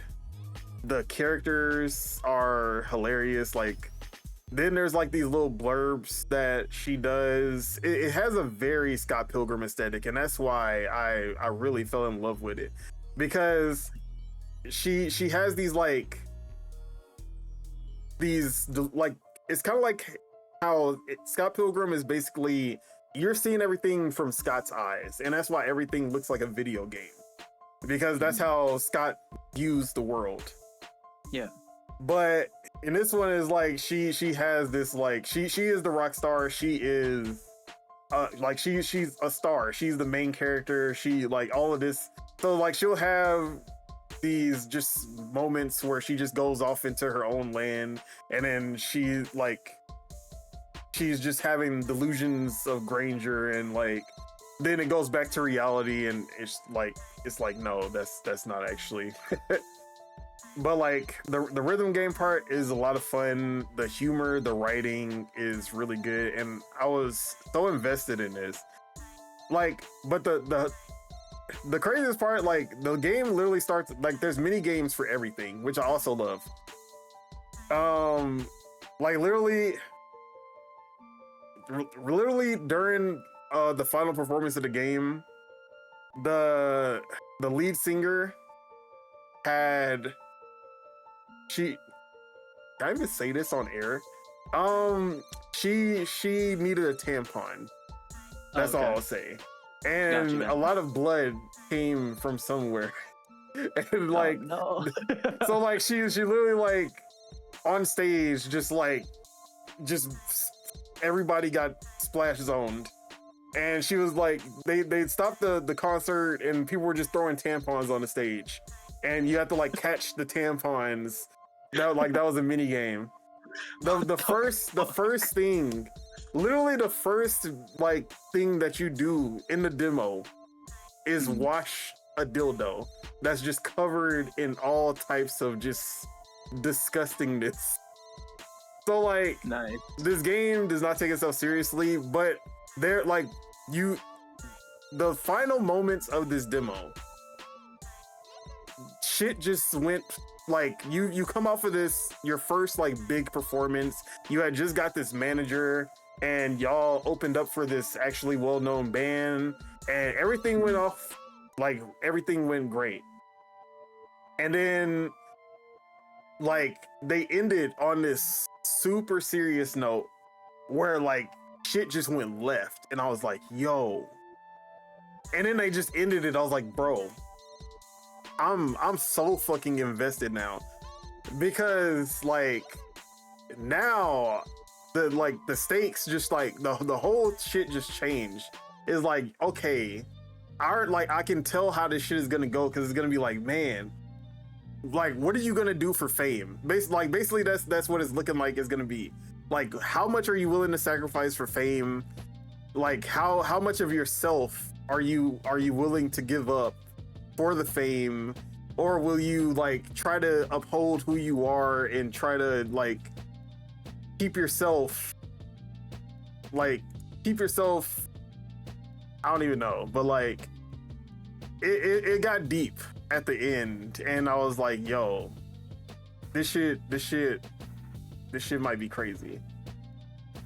So Dead Pets Unleashed, I feel like this is gonna be a big one for like as far as the story that they're trying to tell, the mini games, the like rhythm game, all of the aspects of it. Like you also like work a part-time job where you're working at this diner, and that mini game was also pretty fun. I sucked ass at it and I kept getting very bad scores. My manager was not happy. But yeah, this game, it's a visual novel that keeps you engaged at all times because there's always some kind of mini game that you're playing. So I feel like that'll appeal to a lot more people than just like reading text and making choices.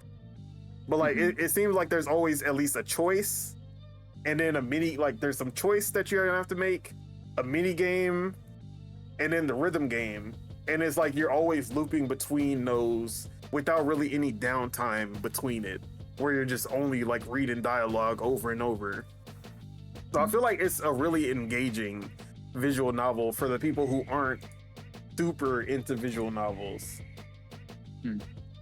But yeah, highly recommend just trying out this demo because I didn't know what I was getting into. But I came out and I was like, yeah, this is the best. Like, this is one of my most anticipated games of next year now. Nice. So yeah, that is Dead Pets Unleashed. Dead Pets is also the name of the band. So. But that is everything that I played during the Steam Next Fest. And I still had more that I wanted to play. I just did not get a chance to. Oh, I guess Arc Raiders kind of fits into that. I did get a chance to play Arc Raiders, the last beta that they had. And I actually enjoyed it more than the first time I played it. So that was good because I did not have a good time when I played it at first. But I think it's because I played it without any friends and I just played it by myself. This time, me, Mars, and Ace all played together. Pause. And we ended up having I ended up having a lot more fun playing this way. Nice. We did one extraction. Like our first game, I think Mars died. Mm-hmm. And then like we were able to extract, me and Ace. But then every game after that, we just got bodied. Like we did not extract at all. Every time we came across a player, they just destroyed us.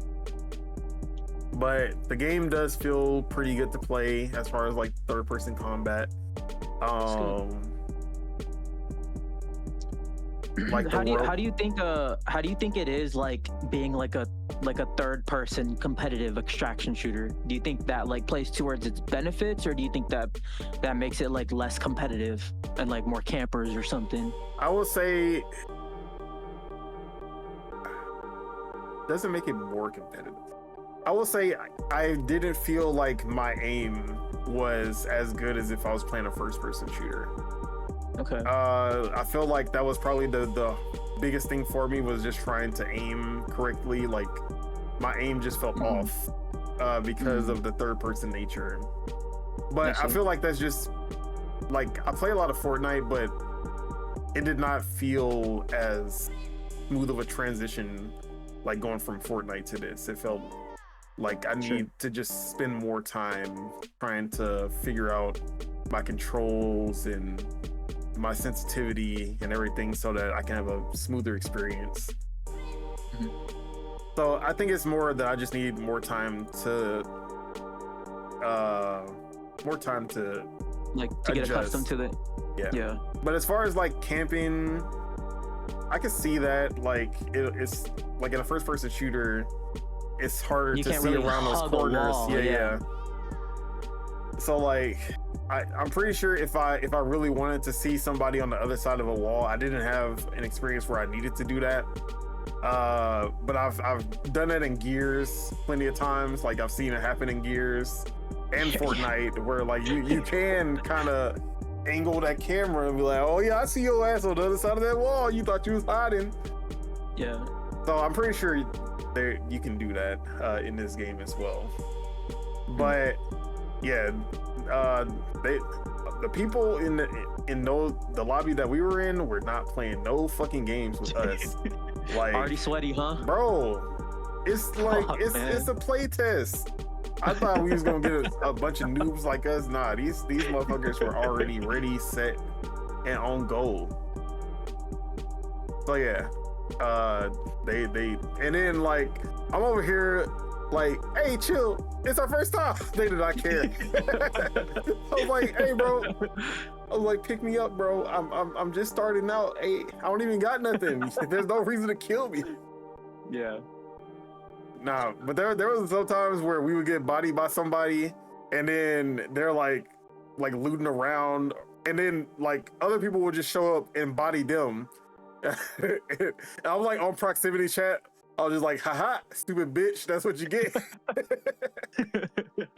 Like, hey, I was like, hey, I appreciate y'all, man. Pick me up. You know, we can, like, the enemy of your enemy is my enemy. Oh, wait, that's not the same. The enemy of your enemy is my friend. Yeah. You know what I mean? I was like, yeah, just pick me up. You know, I'll walk away. We go our separate ways, and they just killed me. I was like, damn. But yeah, I had some fun with it. I don't plan on getting it anytime soon, but yeah. I could see this one being. I can see why the hype is there, though, for sure. Had a lot of people playing it. Yep. Those tests. I think it was like over 100K on Steam or something like that, yes. Which is pretty big. Weird. let's see how them marathon numbers do with this new playtest. Seems like it's hella exclusive because I'm not in it, and I signed up for both PlayStation and PC, and I didn't get selected for either yet. Yeah. Sucks, man. I want to play it. I want to try it, but hopefully they do a public test for a marathon soon. Yep.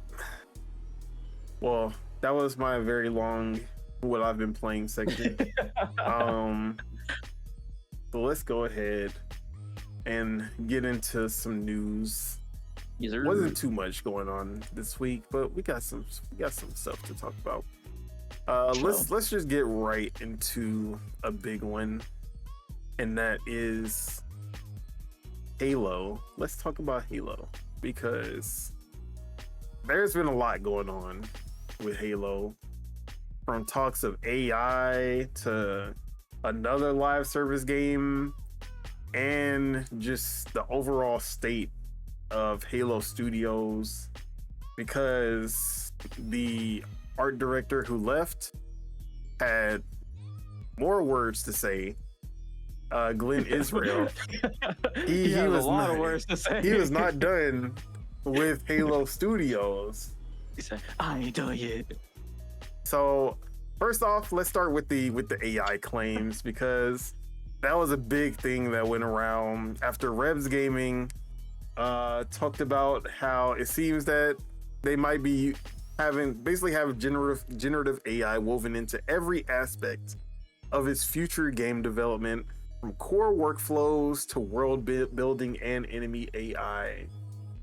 And of course, with a lot of people just not liking AI in general, that set a lot of people off and pissed a lot of people off, and a lot of GGs to Halo, it's over, Jover, all of the talks was happening.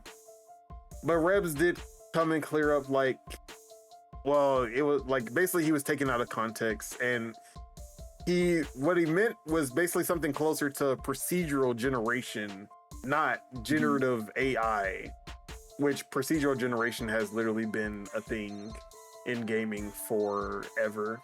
As far as, I think, like the farthest game I can remember is Daggerfall. That was like one of the first big procedurally generated games that I can think of, at least. But we see it all the time for map creation and things like that. Now, procedural generation, how would that work on world building and AI? Like in enemy AI, I don't know how that would fit into that category. I'm pretty sure there will be AI used. I don't expect there to not be any AI used in the creation of any Xbox game going forward. But I don't think we're at that point where people should be like, oh, now the whole game is just gonna be AI slop, blah blah blah. Oh, like, I don't think we're there yet. I don't think Halo is there either. But what did you think of this whole situation? I mean, AI seems to be the way for Microsoft as a whole. After actually seeing this, we're still talking about the AI thing, right? Yeah. Okay, so yeah, after I seen this, I actually started to do some digging into like what else they use AI for, and I found like the article of earlier this year, Saya, saying like pretty much like 30% of all Microsoft code is AI now. So I'm like, yeah, seems the way for them. But I did see something like this was kind of misinformation, yes, or something like that. So yes, it was basically he meant something closer to procedural generation, and people took it as like, oh, they're just all in on AI. Yeah. And then Jez also kind of came in and said, like, there's no mandates for these studios to use AI. There's like, Xbox isn't forcing any studio into using AI. There will be studios who will use it, obviously, because it does speed up a lot of these processes. And and AI is going to be a big part of Xbox going forward. Like, that is just going to be a thing. Yep. But it doesn't seem like, at least just from what Reb said, it is not what people kind of brew up on the internet, and then all the publications and everything were blowing it up. And then, of course, once he corrected it, nobody updated their articles to say, oh yeah, actually it wasn't about AI, you know, because journalism. But yeah, so that already had a lot of people up in arms with Halo. But the Halo talks did not stop there, because we had another post saying Halo Studios is reportedly working on a brand new multiplayer Halo game that's described as a long-term live service project, like Fortnite. I mean, you could have said like Halo Infinite, because that's what Halo Infinite was supposed to be. I wonder what happened to Halo Infinite. Their long-term live service 10-year plan. Yeah. Oh man. So this is from the game posts, which I'll just read a little bit of what. So this is coming from Rebs Gaming again. So the latest claims come from Rebs Gaming, a well-known Halo insider. Is he a Halo insider? I feel like he's an insider in a lot more than just Halo, but and content creator who shared new information in a video released today. According to him, Halo Studios is not only working on a rumored Halo Combat Evolved remake, which we've talked about 100 times, and the next mainline Halo game, but also a new standalone multiplayer-focused Halo title that's being designed as a continuously updated live service game. Quote, my source told me a live service long-term updating Halo multiplayer game is in the works. Live service component is like Fortnite, no mentions of it being a battle royale or other aspects, or other specifics. Unlike Halo Infinite's traditional modes, this project is set to focus on an evolving ecosystem more in line with games that receive seasonal updates, events, and rotating content. No details were shared about gameplay setting or platforms. Rebs added that the project is separate from the Combat Evolved remake that's reportedly being built using a hybrid Unreal Engine 5 and modified Reach engine. But Rebs did also come and say that a Halo game will be announced for PS5 at the HCS that's happening on Friday. And Friday, right? Yep. 2 more days. So, I mean, I don't feel like this is like, people were like, what? Another live service? I don't like. It's Halo, it's multiplayer. Yeah, like, there's no multiplayer focused franchise is gonna make a game that is not live service. I just don't see that happening anymore. I don't see why people were even surprised by this. Like, if it's a multiplayer focused game, it's gonna be live service. But the Pal World dev said that Pal World is not a live service game. Yeah, Pal World is just as live service as, if anything, Pal World is a better live service game without even trying than a lot of these live service games actually are, which is sad. Yeah. Like, Nintendo doesn't express Splatoon as a live service game. That is a live service game. Mario Kart World is a live service game. Mario Kart 8 Deluxe was a live service game. Like, bro, just, the Mario Parties. Even Mario Party is a live service game now. Like, Animal Crossing, you can't escape it. Bruh. Hell, Pokemon Legends Z-A. Bro, yeah, dude. Bro, like, the fact that Pokemon Scarlet and Violet are still having new events to this day, and all these things happening in the game, that's live service, bro. I don't know what y'all want. Like, no one's making a multiplayer game and saying, like, we're gonna make this content, and then that's it. This is the end of that game as we know it. You will never get any updates. You will never get any content after that. Just be happy with this, and that is it. That's never happening again, bro. I'm sorry. I don't.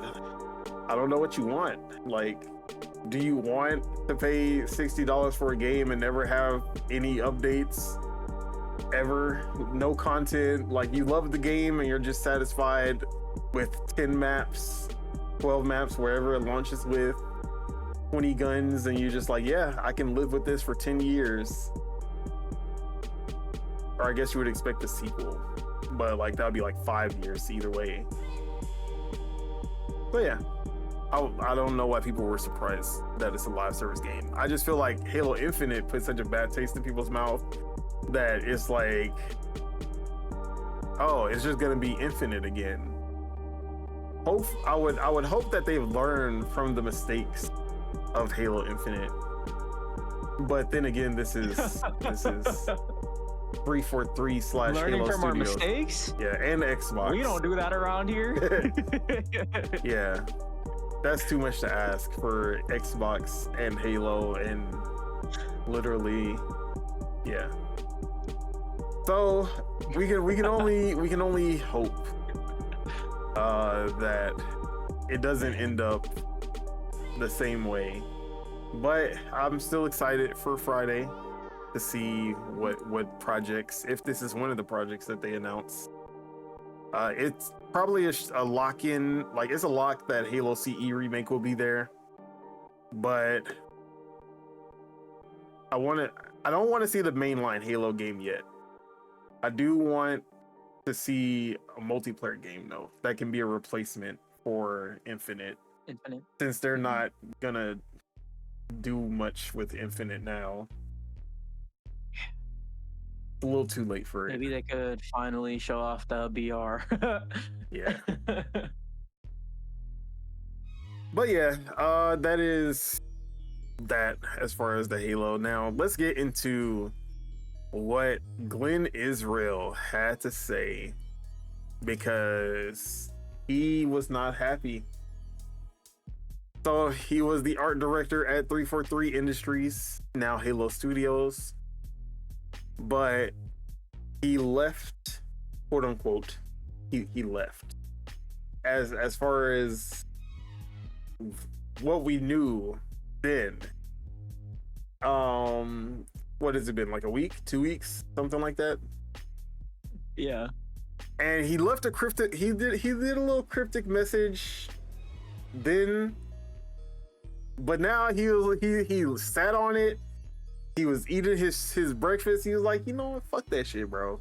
I'm about to just go off, because he put out. So I'm gonna have to say, I'm gonna have to read for a little bit. So bear with me. Go for it, bro. Go for it. All right. Here's yet another public service announcement for workers in the state of Washington. Though this is useful to one degree or another for all workers in the United States. Have you ever had a manager make your work life so thoroughly intolerable that you felt compelled to quit? This is actually a form of wrongful termination known as constructive discharge. Clearly defined for prosecution under Washington Pattern Jury Instructions, Chapter 330, Section 52, you have in effect been forced to terminate yourself, and it's a violation of several federal laws. If you believe you are the target of a constructive discharge campaign, you should know first and foremost that the burden of proof is substantial and rests squarely on your shoulders. I'll provide you with several specific hypothetical examples to assist you. It can be that your manager holds you to a performance standard for greater than your direct peers in either quality or quantity of work, or both. It can be that they can constantly shift the goalposts for your success in particular, or offer contradictory feedback between written and spoken forms. It could be that they offer arbitrary or inappropriate criticism with increasing frequency in public forums. It could be that they demand you delegate core responsibilities of your role without justification, or without formally changing your job description. The list of potential tactics is long, and I'd highly recommend searching out those you experience in particular. But what else can you actually do? Do not quit, all caps, without speaking to an employment attorney first. Your attorney will give you guidance unique to your situation and this will almost always begin with gathering evidence. Try to collect from primary sources as often as possible, particularly evidence written in their own words, chat transcripts, emails, etc., as well as your recollections written immediately after meetings or conversations. Avoid collecting audio without consent, as this is illegal under Washington state law, but you should absolutely collect statements from any willing witnesses. Develop a list of the tactics you experienced and put them in generalized form to your peers elsewhere. This may validate your experience if you find yourself questioning its reality, and will go far towards establishing that any reasonable person in your position would be forced to resign. So basically, he's literally saying, like, he quit, which is basically what we heard last week or 2 weeks ago. Yeah, he left. And we were like, oh yeah, he left of his own accord, you know, like something had to have been happening for him to leave just all willy-nilly.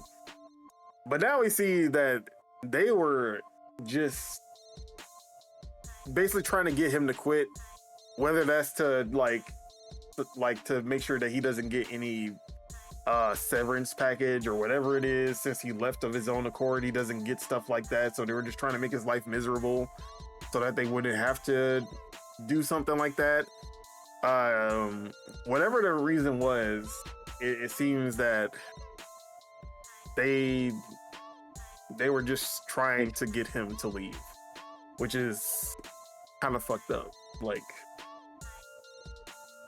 and once you put this together with like his cryptic message and everything that he's been saying, it's like,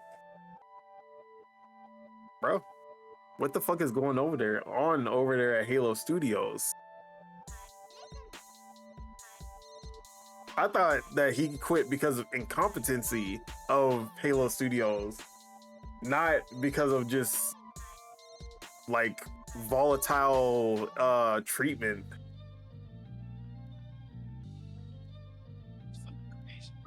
But yeah, what do you make of this? Well, first of all, I want to say I absolutely feel him in the fact that yes, I have been at places where I have felt like I I was held to a higher standard than my peers. I definitely have been in places like that.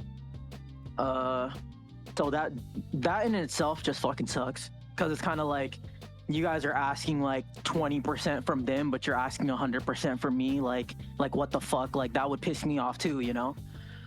I mean, yeah, it definitely seems like he's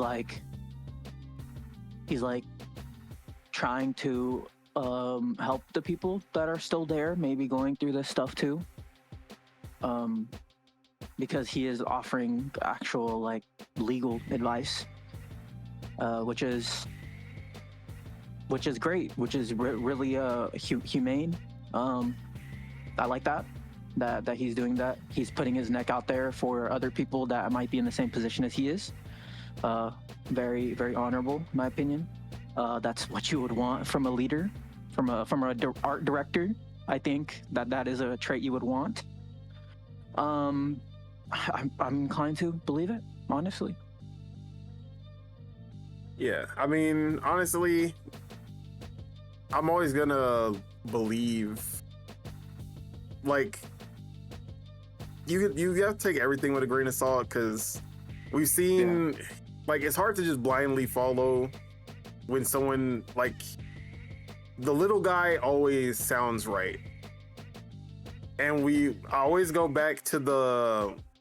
Wait 1 second. Yeah. And I always remember back to the whole... I'll be right back, right? Yeah. Well, I forgot her name.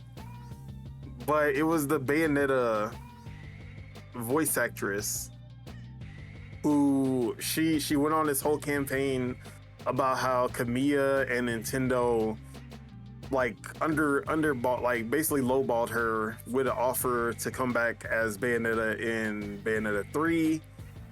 and they tried to lowball her, and she went on this whole campaign saying that she was like being disrespected, and they just wanted to like hire somebody else, and they were kind of lowballing her to get her out the picture and all of this. But I need to get her name. But it turns out that was literally all a lie. Like, Helena Taylor, that was her name. So Helena Taylor, she's telling everybody that, yeah, they lowballed her. She was only given $7,000 for this big game to perform as the main character, and everybody took her side.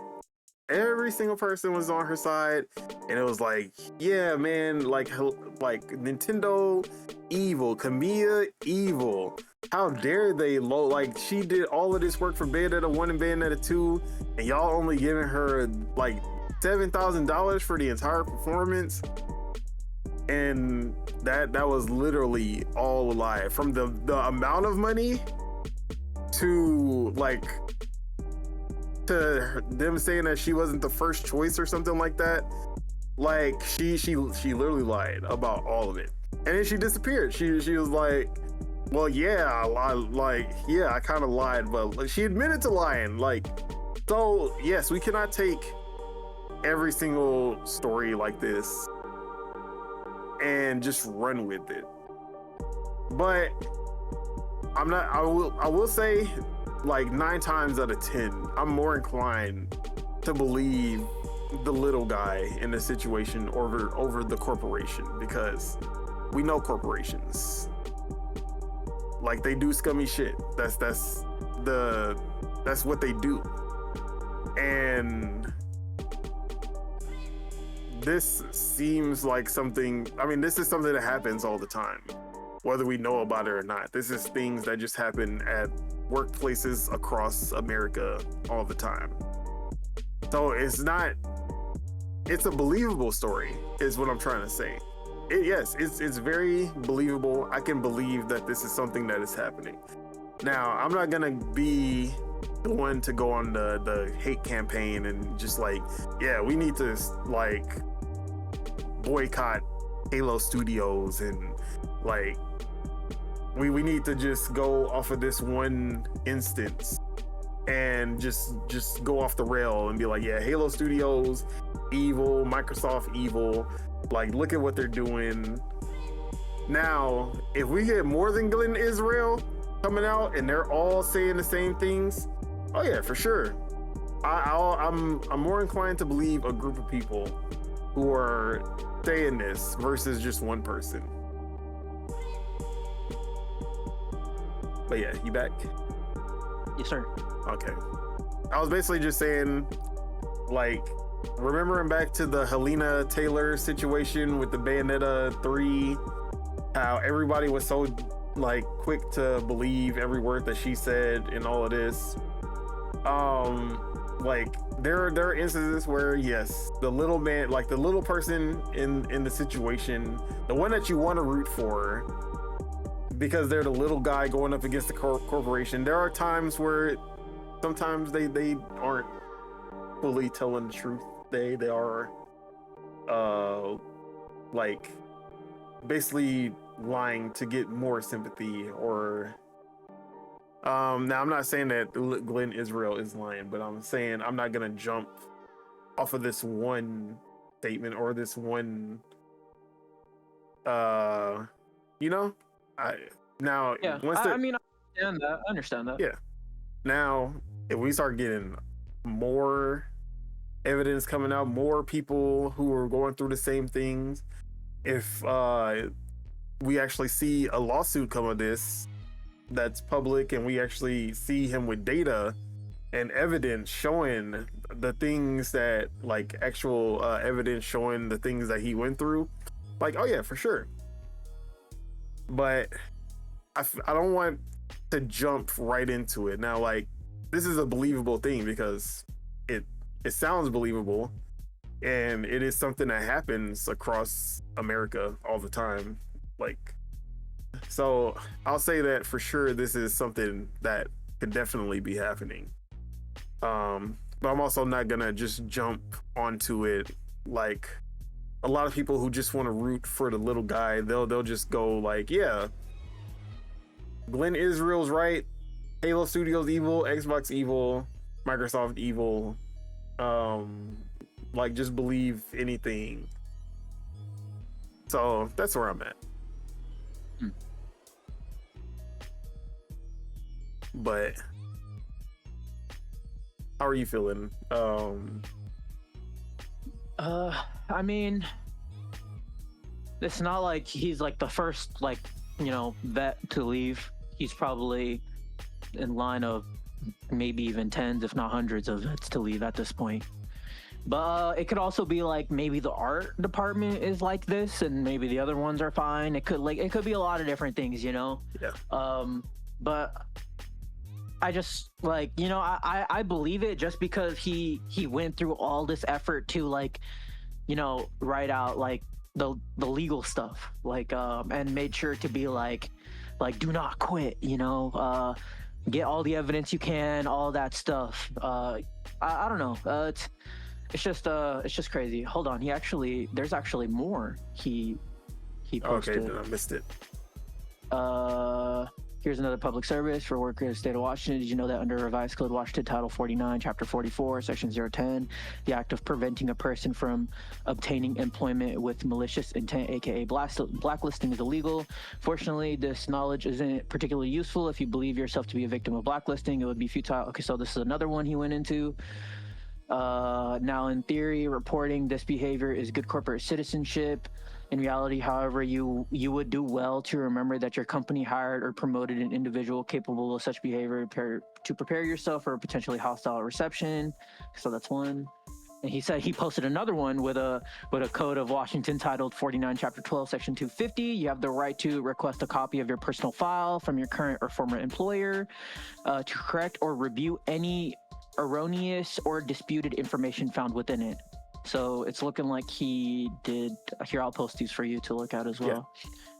Yeah, man, this is crazy, bro. Hold up. I'll post it in the notes. So in this tweet, there's two more long ass paragraphs. And these are previous announcements. Yeah, so these were before. Yeah. So yeah, like it's not a good look at all. Like at the end of the day, you can look at a lot of companies and they don't have people coming out and saying all of this about them. That's all I'm gonna say. Like I don't see the PlayStation workers leaving and saying that shit. I don't even see the EA and Ubisoft workers coming out and doing all of this. So there's clearly an issue of like he had an issue. He has a bone to pick with Halo Studios. And at the end of the day, that like it should never get to this point when you're like with any company that you're working for. So that's why no matter what goes down, he could be like, even if he's Helena Taylor in the situation, like the fact that we even got to this point shows that there was a reason for him to get to this point. And it was most likely Halo Studios at the end of the day. So, but yeah, another, it just feeds into the whole mismanagement. Xbox can't foster the talent, like all of the things that people have been saying about Xbox for the last decade.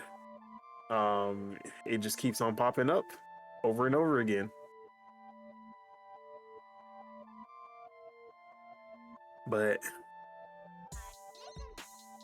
it is what it is, bro. Like, what can we do? Nothing. If the games look,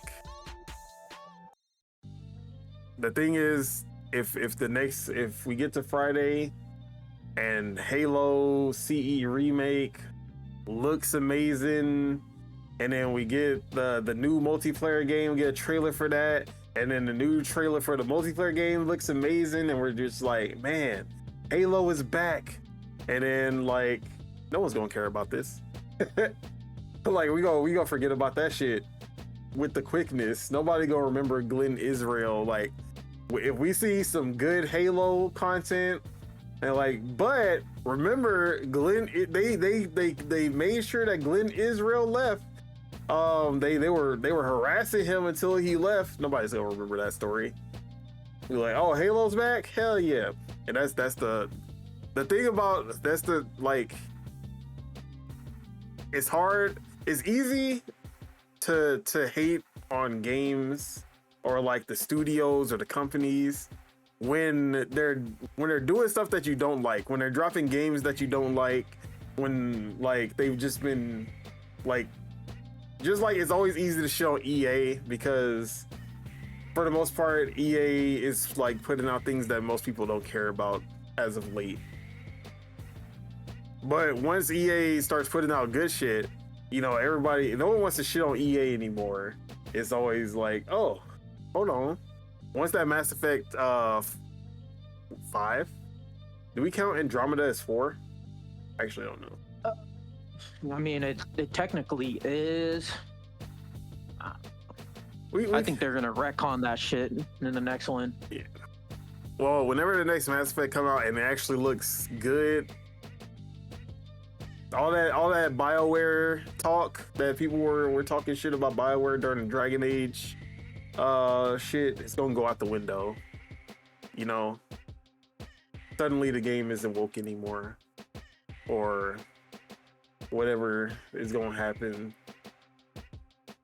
because these issues tend to matter for like a certain amount of time, and then people just forget. As long as the games are good, at least. Games are bad, people gonna keep bringing this up. Like, remember Glenn Israel? That's why the games are bad. Because of what happened to Glenn Israel is happening there. Yeah. But it's the sad reality. Because I won't remember this story if like if we see that next Halo and it looks good. Because at the end of the day, the gamers want the games. These stories, the stuff like this. Same thing with like the whole Activision Blizzard. Like, bro, we had people die because of what was going down at Blizzard. But that Diablo 4 dropped. Nobody was worried about that. You know? It's crazy.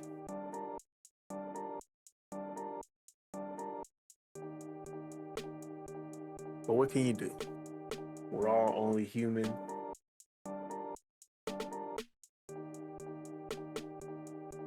But yeah, with that, let's go on to another topic. Oh, did you have anything else you want to say? Nah. Well, we'll see. We'll see with Halo. Hopefully they can land the plane. Hopefully they can make something that's really good and is sticky. That's the main thing they need. Something that's sticky, because Halo Infinite had an amazing launch. That shit was not sticky in the least. Although it's getting harder and harder for games to have stickiness nowadays. Even Marvel Rivals is not as sticky as we thought it would be. All right, let's get some of these quick ones out of the way. Starting with Nintendo. We got patents. And I'm not gonna say confirmed, because we get patents from Nintendo all the time. They patent stuff all the time. Not all of it is gonna come true, but this one seems like a pretty easy shoe-in at some point. If it's not during the Switch 2 generation, it'll definitely be during the Switch 3 generation. And that is DS support, Nintendo DS, and dual screen support, showing basically patents showing how they will implement the dual screen aspects of the Nintendo DS onto the Nintendo Switch 2. And that includes dual screen, a parent screen and a child screen, which coincides with another patent that we already talked about, which was an attachable screen that you could attach to the USB port on the top, and that would be your child screen, that you would be able to do that. But they also have single screen mode, where if you don't want to get a whole attachment for it, you'll just be able to play in handheld mode. You'll be able to see both screens, or you can play in on a TV and you'll be able to see both screens, like up and down or side by side, whichever one. And then the third mode is picture in picture, where instead of having a full screen or the second screen, if it's just displaying a map or something like that, you can just have a picture in picture view where the second screen is just in the first screen in a little box, and then you don't got to worry about it taking up the whole screen. So those are the three options that they are patenting. I hate saying that word, but it was inevitable that DS would be the next in line for NSO expansion. I mean, honestly, I thought the Nintendo DS would be next, but then we got the fucking curveball of Virtual Boy, like that shit. So unless they throw another curveball and we get the Philips CDI next, Nintendo DS is definitely going to be the next one to join NSO. But how you feeling about the likelihood of the Nintendo DS joining the NSO lineup? Yeah, man, this is what we want, man. This is what I want. The DS has such a great library, but honestly, like, I still think they could get away with, like a horizontal layout with the Switch, like even instead of like the dual screen. Like, I feel like they could even get away with that, and like maybe having like an attachment where you can like have it horizontal and still have something where like the Joy-Cons are on the side or something like that. They have an unofficial attachment that they've like backed before, that they have for the Switch 1, and it was for playing shmups, so that you can have that vertical screen and have your Joy-Cons on the side. So they already have those for the Switch 1. I'm pretty sure we're gonna get some for the Switch 2, especially when the DS comes out. Yeah, for sure. Yeah, man, this is this is exciting. My only ask is I hope they do get it out in this generation. That'd be very nice. Oh yeah. I don't. Because I want to say let's see, 2017 we had SNES, NES, and was that it? When we launched, it was just SNES and NES.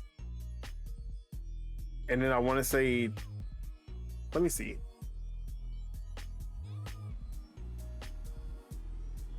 I need to see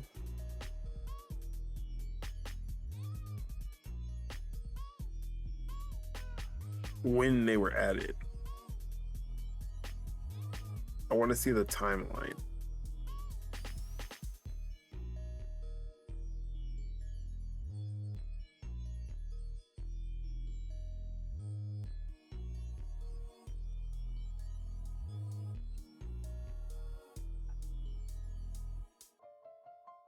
The subscription officially launched on September 18th, 2018.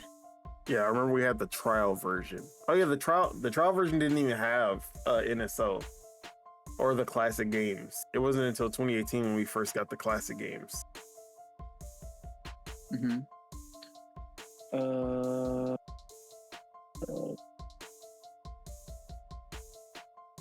Okay, so in 2018, Okay, so in 2019, Super NES games were added. In 2021, they added N64 and Genesis. Yep. In 2023, they added Game Boy, Game Boy Color, Game Boy Advance. 2025 was GameCube. 2025 is GameCube, and the announcement for Virtual Boy. Yeah. So basically, every 2 years, we've gotten new consoles. Sure. So we can say 2027 would probably be the time for the DS.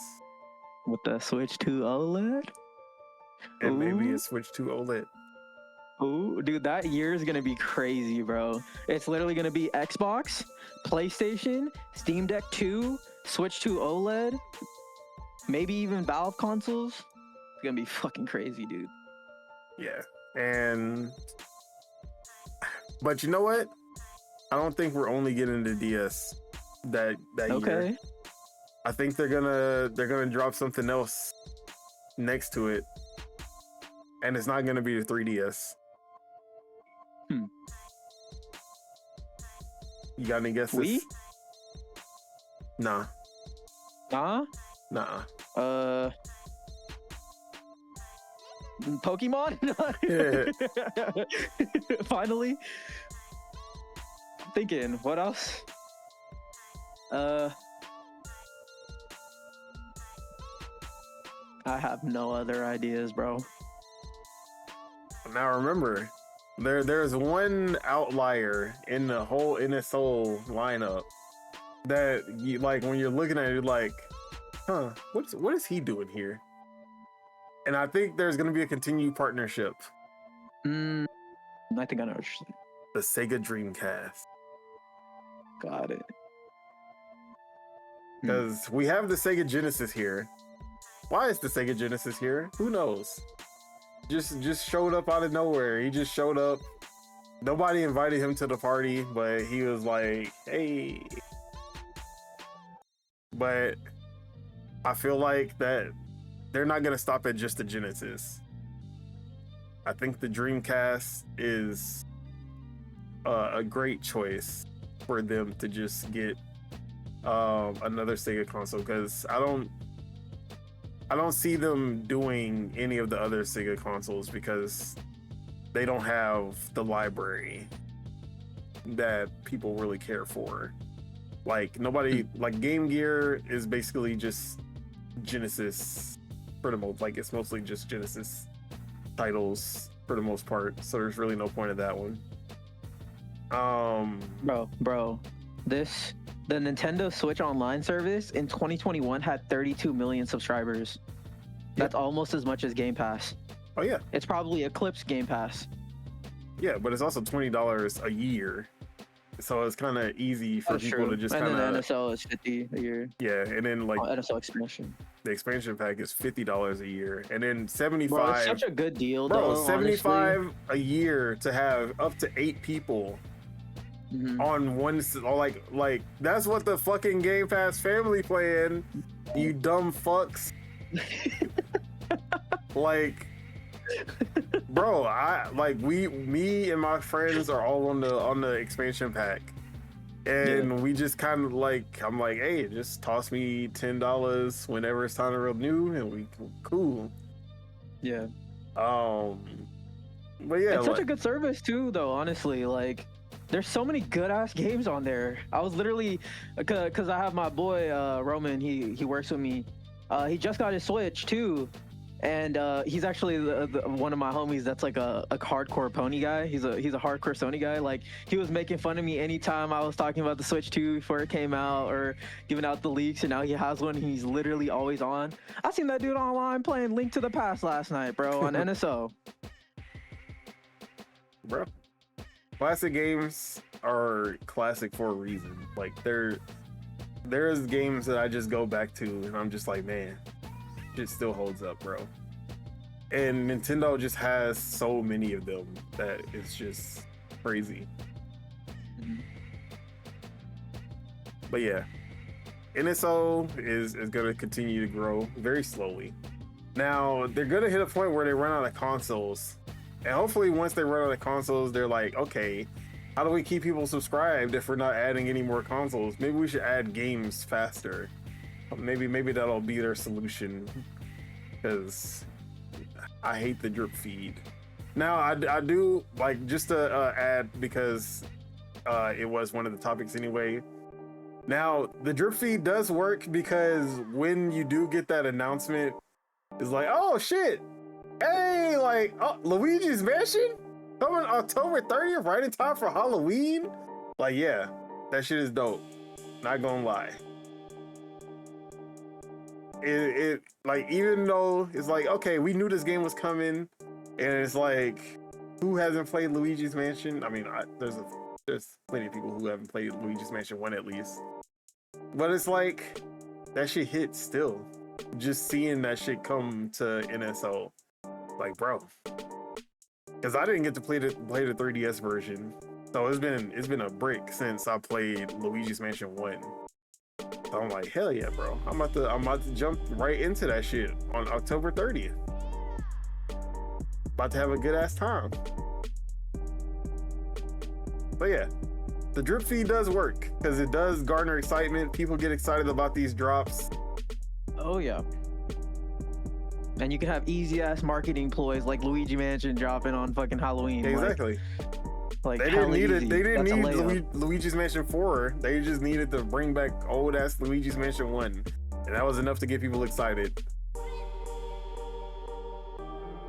But yeah, these games still hold weight. Even if Jim Ryan didn't feel that way. I remember that quote. That quote was so funny. Why would anybody play this Gran Turismo? We have Gran Turismo on the PS4. I know. And then they asked him, like, oh, what is your favorite game? He's like, my favorite game is Horizon Forbidden West. Newly released Horizon Forbidden West. Like, bro, just say you don't play games. No one's gonna fucking care that you don't play games, bro. Like, and we can tell by the way you hold the controller, and we know you don't play games. Exactly. But yeah, shout out to NSO. Shout out to the classics.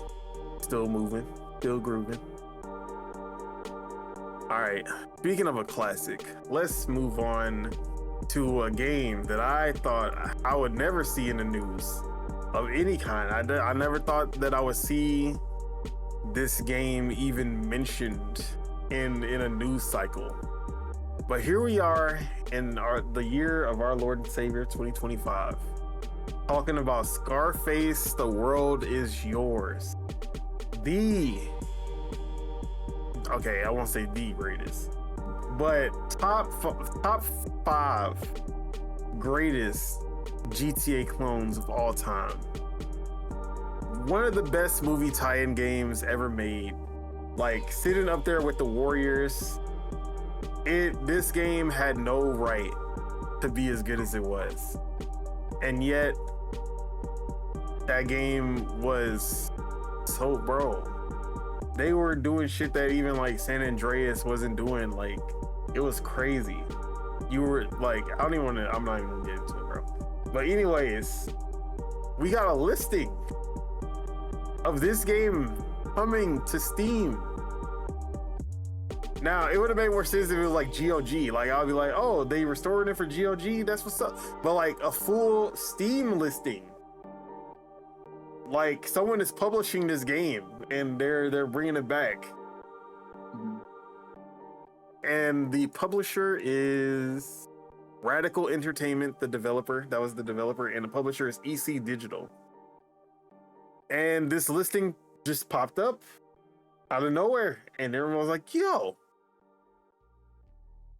And it was also on the Epic Game Store as well. And it actually was priced at $29.99 on the Epic Game Store. So people who knew about this game, like me, and people who like played this game back in the day, we lost our shit, because I never expected this game to be playable outside of an emulator. And here we are. Like, now it does seem like this got pushed too early, because a dev did come out and say, like, so basically he said, this release reportedly ships Silent Patch and Fusion, or actually, sorry, this is a modder for the game. And basically some of his work was it was a part of this release of the game. So he mentioned, like, this release reportedly ships with Silent Patch and Fusion Fix, which are like mods for Scarface. And none of us were contacted about this in advance, which isn't necessary as per the license, but would be nice. I know that the holder of the Scarface license wasn't willing to re-release the game, so this is suspect. So that's what he had to say on the matter. And he says, I'm going to inquire for further information to the best of my abilities, but so far I doubt that release was cleared with Universal, who is the actual owner of the Scarface IP. Which we can see there is no, like, Universal kind of mentioned in this listing. So then he had a follow-up. He said, here's what I found out so far. TAG, Fusion Fix author, was contacted. They were unable to reach me because of a lost Discord friend invite, despite my email being public. Movie IP rights holder appears to be unaware of this. And the store listings were put up early in error. So the listing was put up too early. And he says, oh boy. And then the publisher, EC Digital, actually put up a post on Steam where they said, hi everyone. We want to sincerely thank all of you who noticed and showed interest in Scarface The World Is Yours 2006. We've recently entered urgent discussions with multiple parties concerning the project status. After careful consideration, we believe that temporarily hiding the store page is the most appropriate step forward, and we've already begun coordinating with Valve to make that happen shortly. The current page was initially intended as a placeholder while we worked through ongoing licensing and technical matters. Unfortunately, the unintended release of certain builds on other platforms caused unexpected complications and concerns. Because of that, we feel it's necessary to pause and reevaluate. We want to apologize to the community for the confusion and concern this situation may have caused. Things change and we're able to bring the game back in the future. We'll let you know right away. This is entirely our responsibility. We also kindly ask that no one harass or share the personal information of anyone involved. Some of our partners working on completely separate projects have already been negatively impacted, and we deeply regret putting them in that position. We accept full responsibility and are committed to doing better. Thank you for understanding, EC Digital. So this whole thing just kind of pissed me off because I'm over here like, yo, it's happening, bro. And then now they didn't blue balled me. Like, can't be real, bro. Now I did have a theory as to what was happening. And I want to say, I feel like this was intentional in the sense that they put this up to drive, to basically gauge interest. To see if people would like, if it would blow up and people would be asking for the game. So that now when they go into negotiations, they can be like, look at how many people were so excited to buy this game. Look how many people wishlisted the game on Steam and on Epic Game Store. Just on screenshots and the fact that they wanted to exist. Now, that could also easily backfire on them for like doing something like this, but I feel like that's what they were trying to do. They were trying to drum up some interest so that they can use it as leverage for Universal to see like, hey, people want this. But what do you think about this situation? I've never played this game. I actually have never even seen gameplay of this game. But Bro, I'm about to put some on the screen right now. Hold on, I got you. Bro, you don't understand. This game was so ahead of its time. It made no sense. I don't doubt it. I don't doubt it. And it was in an era when people actually did try to make like GTA style games more often, right? Yes. If I was playing hardcore games back then and wasn't just on my little Nintendo stuff, I probably would have checked this out. But it's just messy, dude. It's just messy. Like I seen people saying like, oh, this is a scam. I think you even said like some people are saying like this might be a scam, right? Which is not good. But it seems like people do really want this game back. So hopefully it does pop up on Steam. Would be nice to see it. I'm looking at the comments, people are saying bring back Godfather. Never. That's also another one I haven't played. But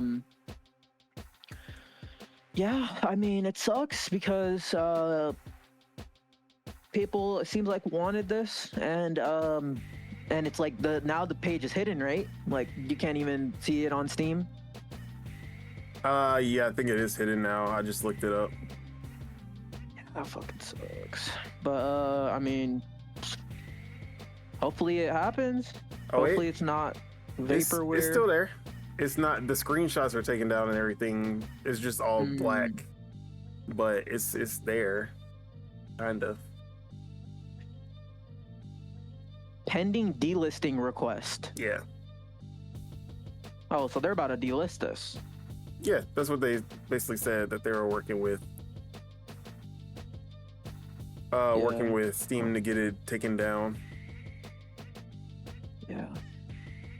Oh wow, the prototype games are still on Steam. I didn't actually know that. Radical Entertainment, that's the same developer of Prototype. Yep. Interesting. They don't exist anymore, right? I don't think they do. And if they do, they're probably a fucking support team for Call of Duty. Yeah.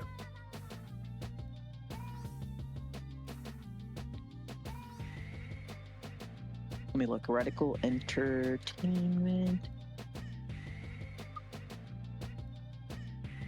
Why did Radical Entertainment shut down? This was 11 months ago.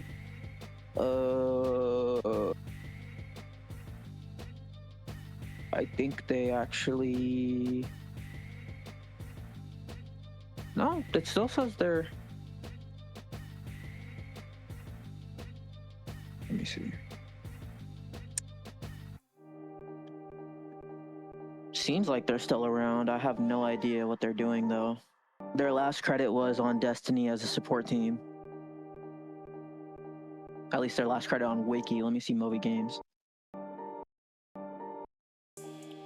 Radical Entertainment. Their last official credit is Prototype 2 on Xbox One and PS4 in 2015. Okay. But yeah, I want this game to happen so bad. Like $29.99, I'd be like, hell yeah. Even if they didn't, even if it was still the same PS2 graphics, they didn't improve it in any way, I'd pay $29.99 just to be able to play this shit again. Bro, like, that shit was, like, it had everything you loved about San Andreas, but just with more street shit. Like, you could drug deal, they had a whole drug dealing mechanic. They, like, you could just like go to a drug dealer and just be like, nah, fuck that shit, and just like start shooting and then take his money and like and leave with the drugs too. Like, shit was crazy, bro. If you swam, like something that GTA stole from Scarface in GTA 5, if you keep swimming, a shark will come eat you. Like if you keep swimming out into the ocean, you'll get eaten by a shark. That was in this game before it happened in GTA 5. So yeah, this game was it had a lot of things going for it that you could do in San Andreas that didn't like. They had direction, like the little direction shit. It will like tell you, like when you're following a marker, it will like tell you, oh, make a left. Like things that you didn't get until Saints Row. So like when I say this game was ahead of its time, this game was one of the best GTA clones on the PS. Like for the PS2, I want to say it was the best GTA clone. Better than True Crime, better than a lot of these other ones that a lot of people like to bring up. This one was A1. Like Radical Entertainment killed this shit. And then the fact that they made Prototype, it just makes sense, bro. But yeah, shout out to Scarface. I want to believe. That's all I'm gonna say. I'm gonna keep on believing. If not, I'm gonna have to pull out the emulator. But yeah, let's see. I might.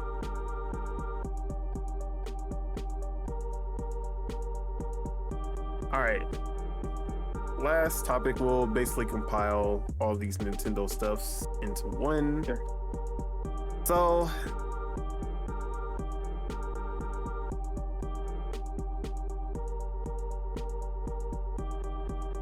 all right, we gotta. Sorry, I gotta go soon, so I'm gonna make it quick. You're good. No worries. So, spoiler alert: the Switch 2 is selling. I don't know who thought it wasn't.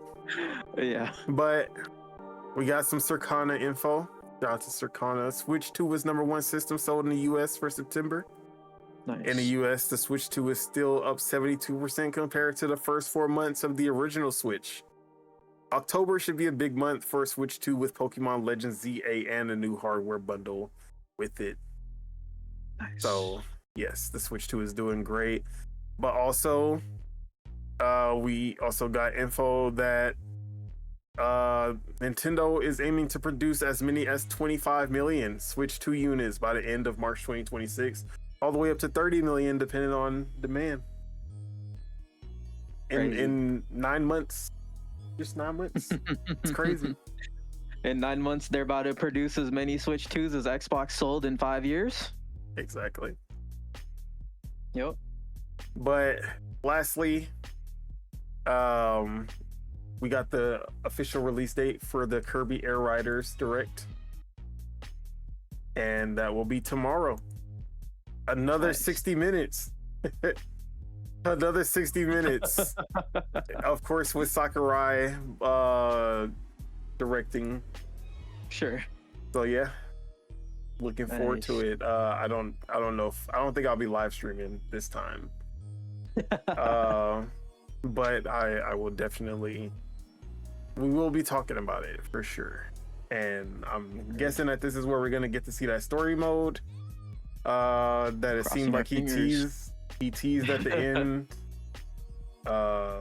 Possibly more game modes. I couldn't imagine that there would be any more game modes besides story mode.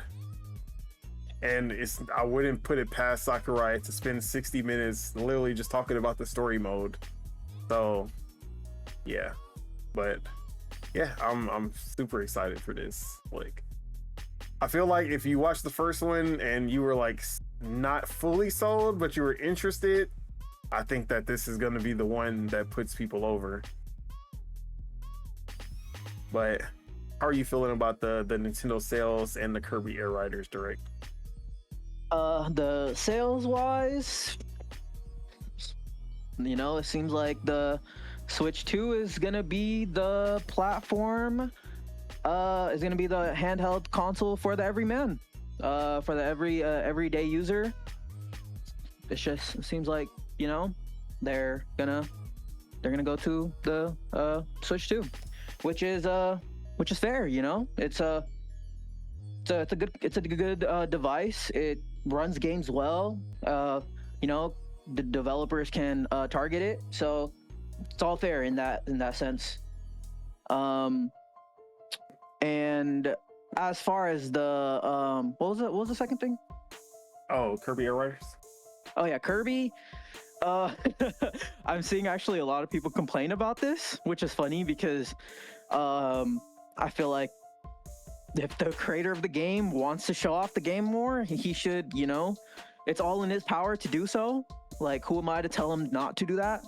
And I think it's nice that they're doing another one. We'll see what they have to show us. Hopefully they don't retread like old ground. Hopefully it is just new stuff that they show off.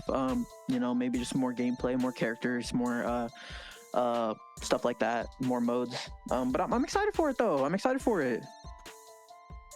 Yeah, I don't know what else he could do for modes, because City Trials alone is like gonna be a big one. But I'm pretty sure it's gonna be like challenges and like stuff like that he didn't get to show off. Sure. But just like Smash, there's always those like kind of smaller things that he probably wants to go over.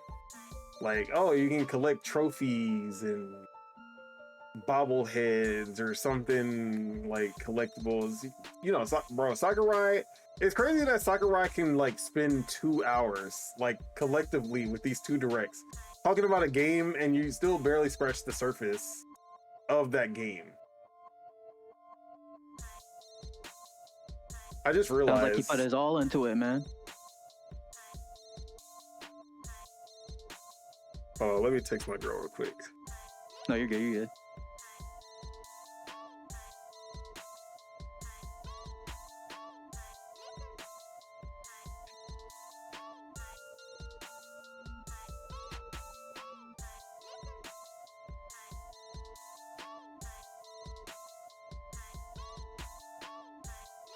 All right. Actually, I have a bit more time than I thought. Okay, nice. But yeah. As far as the sales go, though, like I don't see why anybody would be surprised. It's literally like the not only it being the Nintendo Switch 2, but the fact that it came out in a time like so far removed from the PS5 and the Series X that just like when the Nintendo Switch 1 came out in 2017, there was no competition. But at least during the Nintendo Switch 1, there was still that Wii U kind of like hesitancy still there. Now we're getting the no competition, plus it's coming off one of their best consoles of all time, one of their most successful consoles of all time. Like, no one should be surprised by how good the Switch 2 is doing right now. But yeah,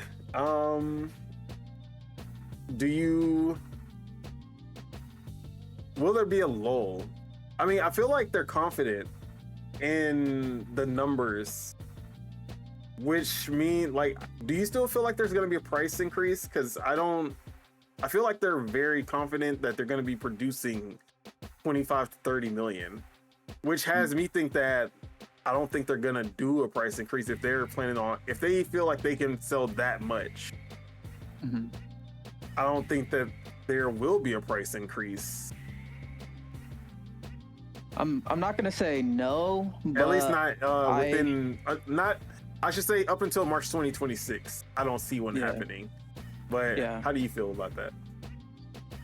I don't want to say no, just because market conditions can change literally in an instant. Oh yeah. Barring any crazy shit happening again. Yeah. But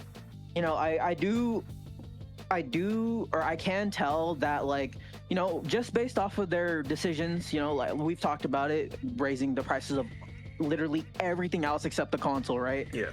I do think they want to keep it as cheap as they possibly can. They do. They want to sell a lot of these things. They want to hit that 100 million target. So it's like, you're not gonna do that if you increase the prices, and I think they know that, right? Yeah. I mean, someone has to, because Xbox does it.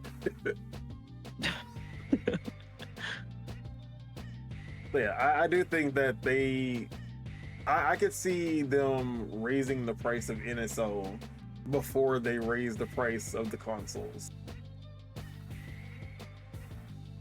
Like I think they're gonna try to keep that console price where it is for as long as they can.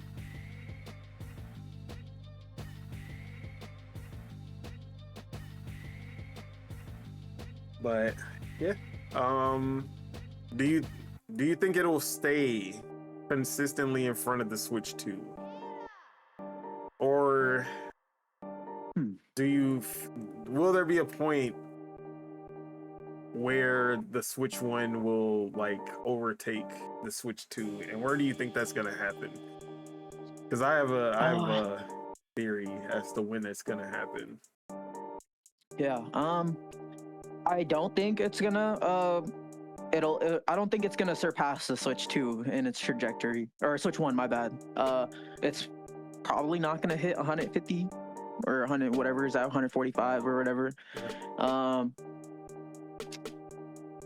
There will be a point where it's like, okay, this trajectory is the Switch 1 is up and the Switch 2 is kind of started to flatline. I do think it'll hit that point. I'll say 2027, maybe. Yeah. We know when the biggest spike for the Switch happened, and that was 2020, and that would line up with 2028, and that's when I feel like we're gonna see that it's just gonna go like, because that's when we had that Animal Crossing pandemic. All of that stuff happened at the same time, and the Switch was just selling like hotcakes. Now, unless we have Pandemic 2.0, I don't see Nintendo being able to replicate that kind of success. Even with another Animal Crossing, I don't think we're gonna get that level of engagement. Although I could be wrong, because Animal Crossing has become like big because of what happened with New Horizons. And if a new Animal Crossing comes out, that could be enough to just drive sales, just like Pokemon does for Pokemon fans. There are Animal Crossing fans who are just like, yeah, I'll pick it up when a new Animal Crossing is there.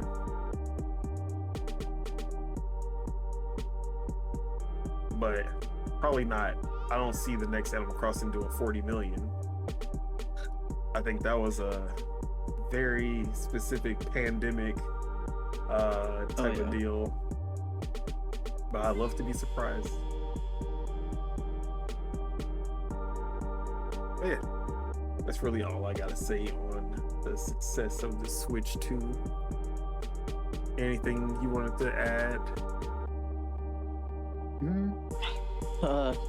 I mean, other than if Nintendo keeps on performing with this cadence, one game a month, they're set. They're set, man. For sure. Even if it's not one full game and a DLC, Switch 2 update, like they got something they always have something to keep you engaged on the platform. All right. I'm glad that we don't get. I thought I was gonna have to leave, so. But we can do this final topic that I was saving. Sure. Because it happened yesterday or today, and it just collective. What the fuck is going on with Xbox? I feel like we haven't had like some really good Xbox news in a minute. I feel like the good news is the games, the bad news is everything else, right? Exactly. Because Xbox has been increasing console prices, Game Pass prices, But in my 20 years of just like following gaming, from Game Informer magazine all the way to now, not once in my life have I ever heard of a company increasing the price of dev kits. Dev kits. So this is coming from Tom Warren, where he says Microsoft's Xbox price hikes are now affecting developers. Xbox dev kits are going up in price just a month after tariffs and other macroeconomic developments hit Xbox console pricing. So these dev kits were going for $1,500. Now they're going for $2,000. Do you want people to develop for Xbox, or y'all just don't care anymore? Because that's what it's like. Every move that they're making is just like we don't care anymore. Bro, this is crazy. I've never in my, like, where does the strategy here? It's like, well, all the devs that we actually care about already have dev kits, you know, those new indie game creators, who cares about them? And that's why we have like Absalom skipping Xbox. They're just like, yeah, we didn't really have a reason to drop it on the Xbox. Come on, Xbox. You're killing me, Smalls. You're doing this on like, I can't even, like, how do I root for them? It's like every time, it's like you have fucking, your soul is like in 9 fucking pieces, and it's like every time they fucking come out, it's like it shatters one of those pieces in half again. It's like every time, bro. I know how it feels, bro. Trust me, man. I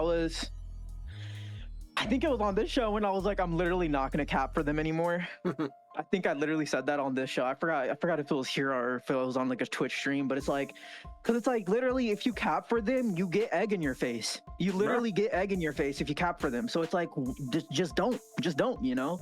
Yeah. Let them do their stupid moves and let us be commentators over them. At least I can do my shill routine for Nintendo, knowing that everything that I say will all turn into success and great games by the end of it. You know, I can cap and be like, yeah, bro. Like I can say, hey man, by the end of this year, Nintendo gonna have the best lineup of any publisher out there. And guess what? When we look at it at the end of the year, I'm gonna be right. Like, yeah. But like trying to be trying to big up Xbox will always end with egg on your face. Whether you were like, oh, Xbox isn't gonna put no games over there, that don't even make sense. You know, that's like, Xbox not gonna put games on PlayStation. They got all these games, they making these sales, you know. Egg on face. Oh no, it's just these 4 games.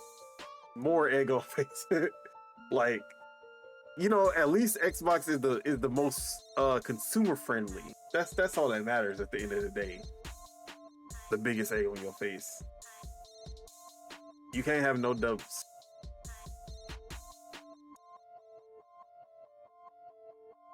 But yeah, obviously this doesn't directly affect us in a sense. Although, if there were any developers who were holding off on Xbox because of all the shit going on, I mean, this might be the one that's like, well, why the hell? They obviously don't want me there, so shit.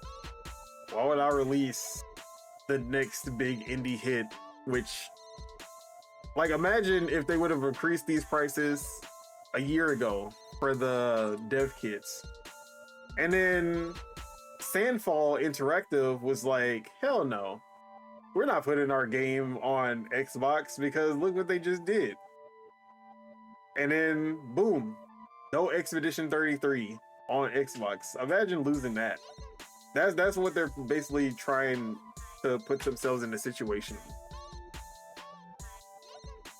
Because it's been like literally we can see that this year. Indies have ruled, they have dominated this whole year. And imagine just missing out on these because you were too greedy. You wanted to, like, are the developers the reason that y'all are losing money?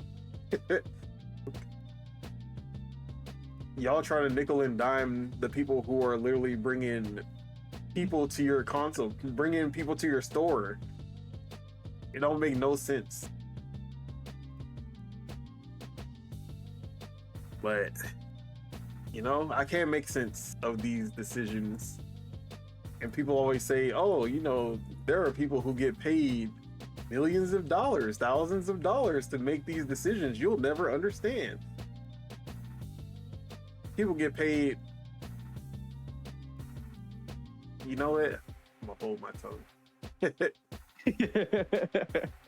I'm glad that there are people who get paid 10 times my salary to make dumbass decisions like this. Y'all, I'm happy for y'all.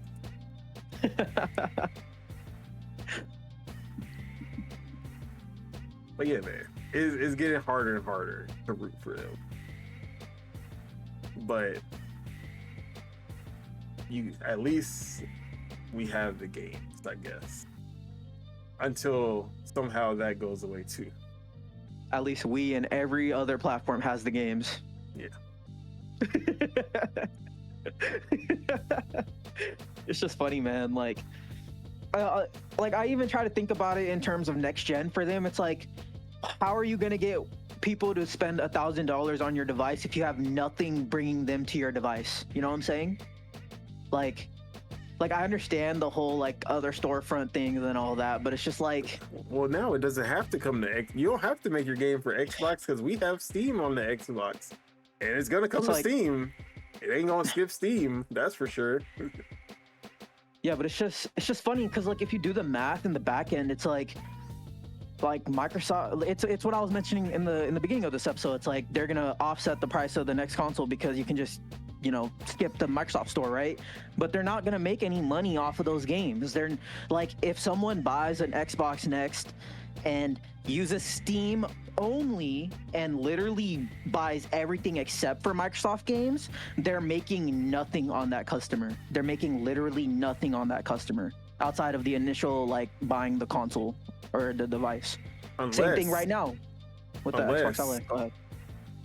They charge a subscription for using Steam on the Xbox or any other storefronts.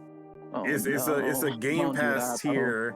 You gotta pay $10 a month to have access to the other Don't stores. Give them ideas, bro. Don't give them this idea, bro. Yeah, that's how they make their money off of Steam being on the Xbox. No. Imagine that's like literally in the Game Pass. Game Pass Ultimate is going up $35.99, but you get access to Steam. You get access to buy your games on another platform. No, dude, no. Hey, man.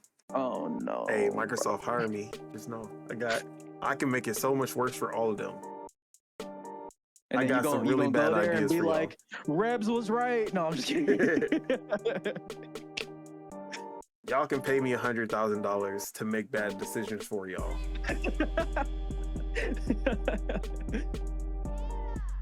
You go to Satya like, I am the captain now. Bro. Or you go to him and be like, hey, remember when y'all tried to buy Nintendo? How did that work out? No. That'd be hella funny. Bro. But yeah, man. At the end of the day, we just gotta see how this next gen gonna play out, because they basically gave up on this one, and I don't know how they're supposed to help them next gen, but we'll see how it goes. But anything else you wanted to add to this before we wrap it up? Other than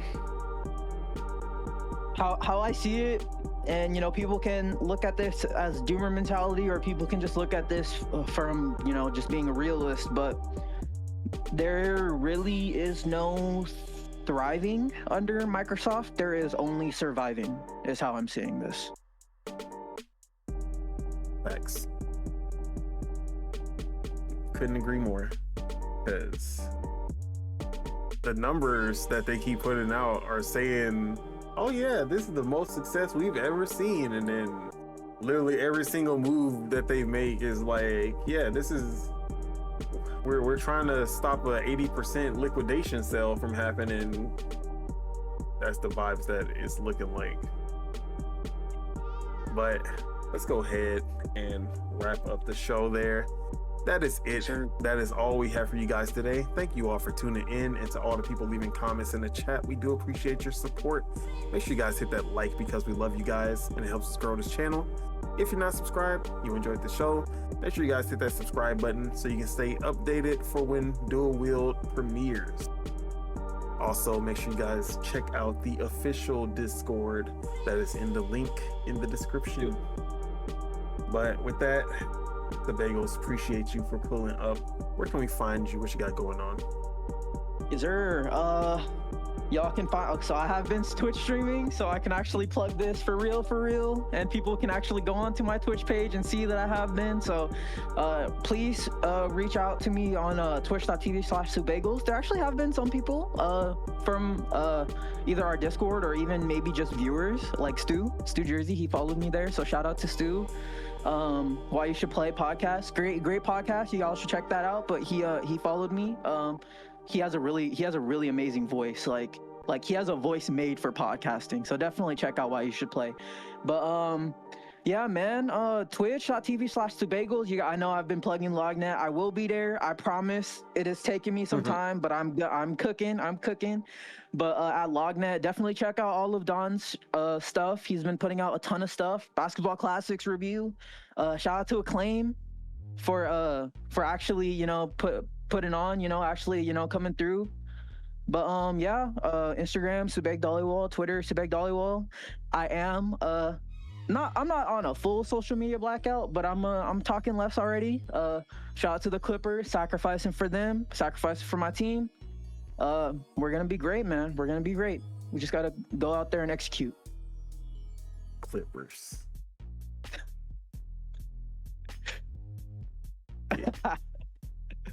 Y'all still got Kawhi Leonard? Yes, sir. Yeah, he's still trash. And we got CP3. Yeah, he also trash. And we got Bradley Beal. I don't even know who that is. He sounds trash. And we got John Collins. Nah, I'm just playing. Shout out to Kawhi. That's funny. Kawhi. Shout out to Kawhi, man.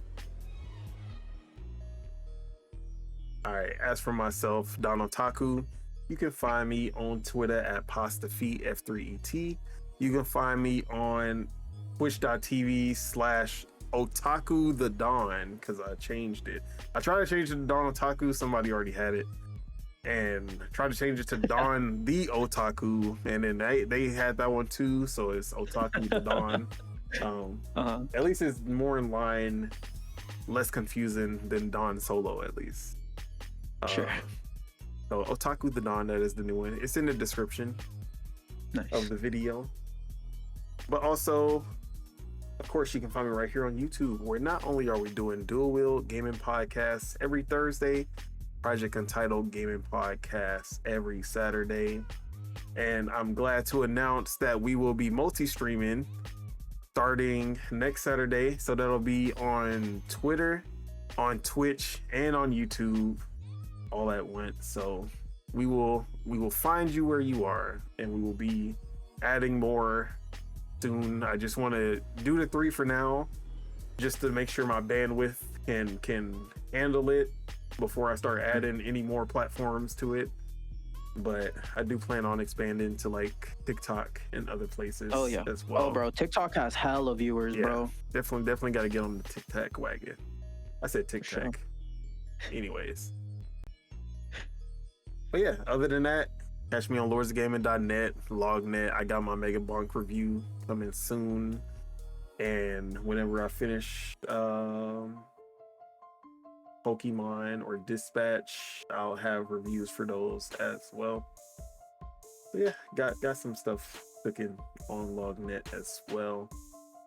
But that's about all I got. Any final words for the people to get them through the week? Yes, sir. Final words for the peeps. You know, it's funny because I be checking the videos on the YouTubes and stuff. We be getting some viewers. We be getting some people watching us and stuff. But the funniest thing is like obviously we're not the most popular. Obviously we don't get the most comments or the most viewers and all that. But I feel like as it just progresses, like more and more people are gonna search for the truth.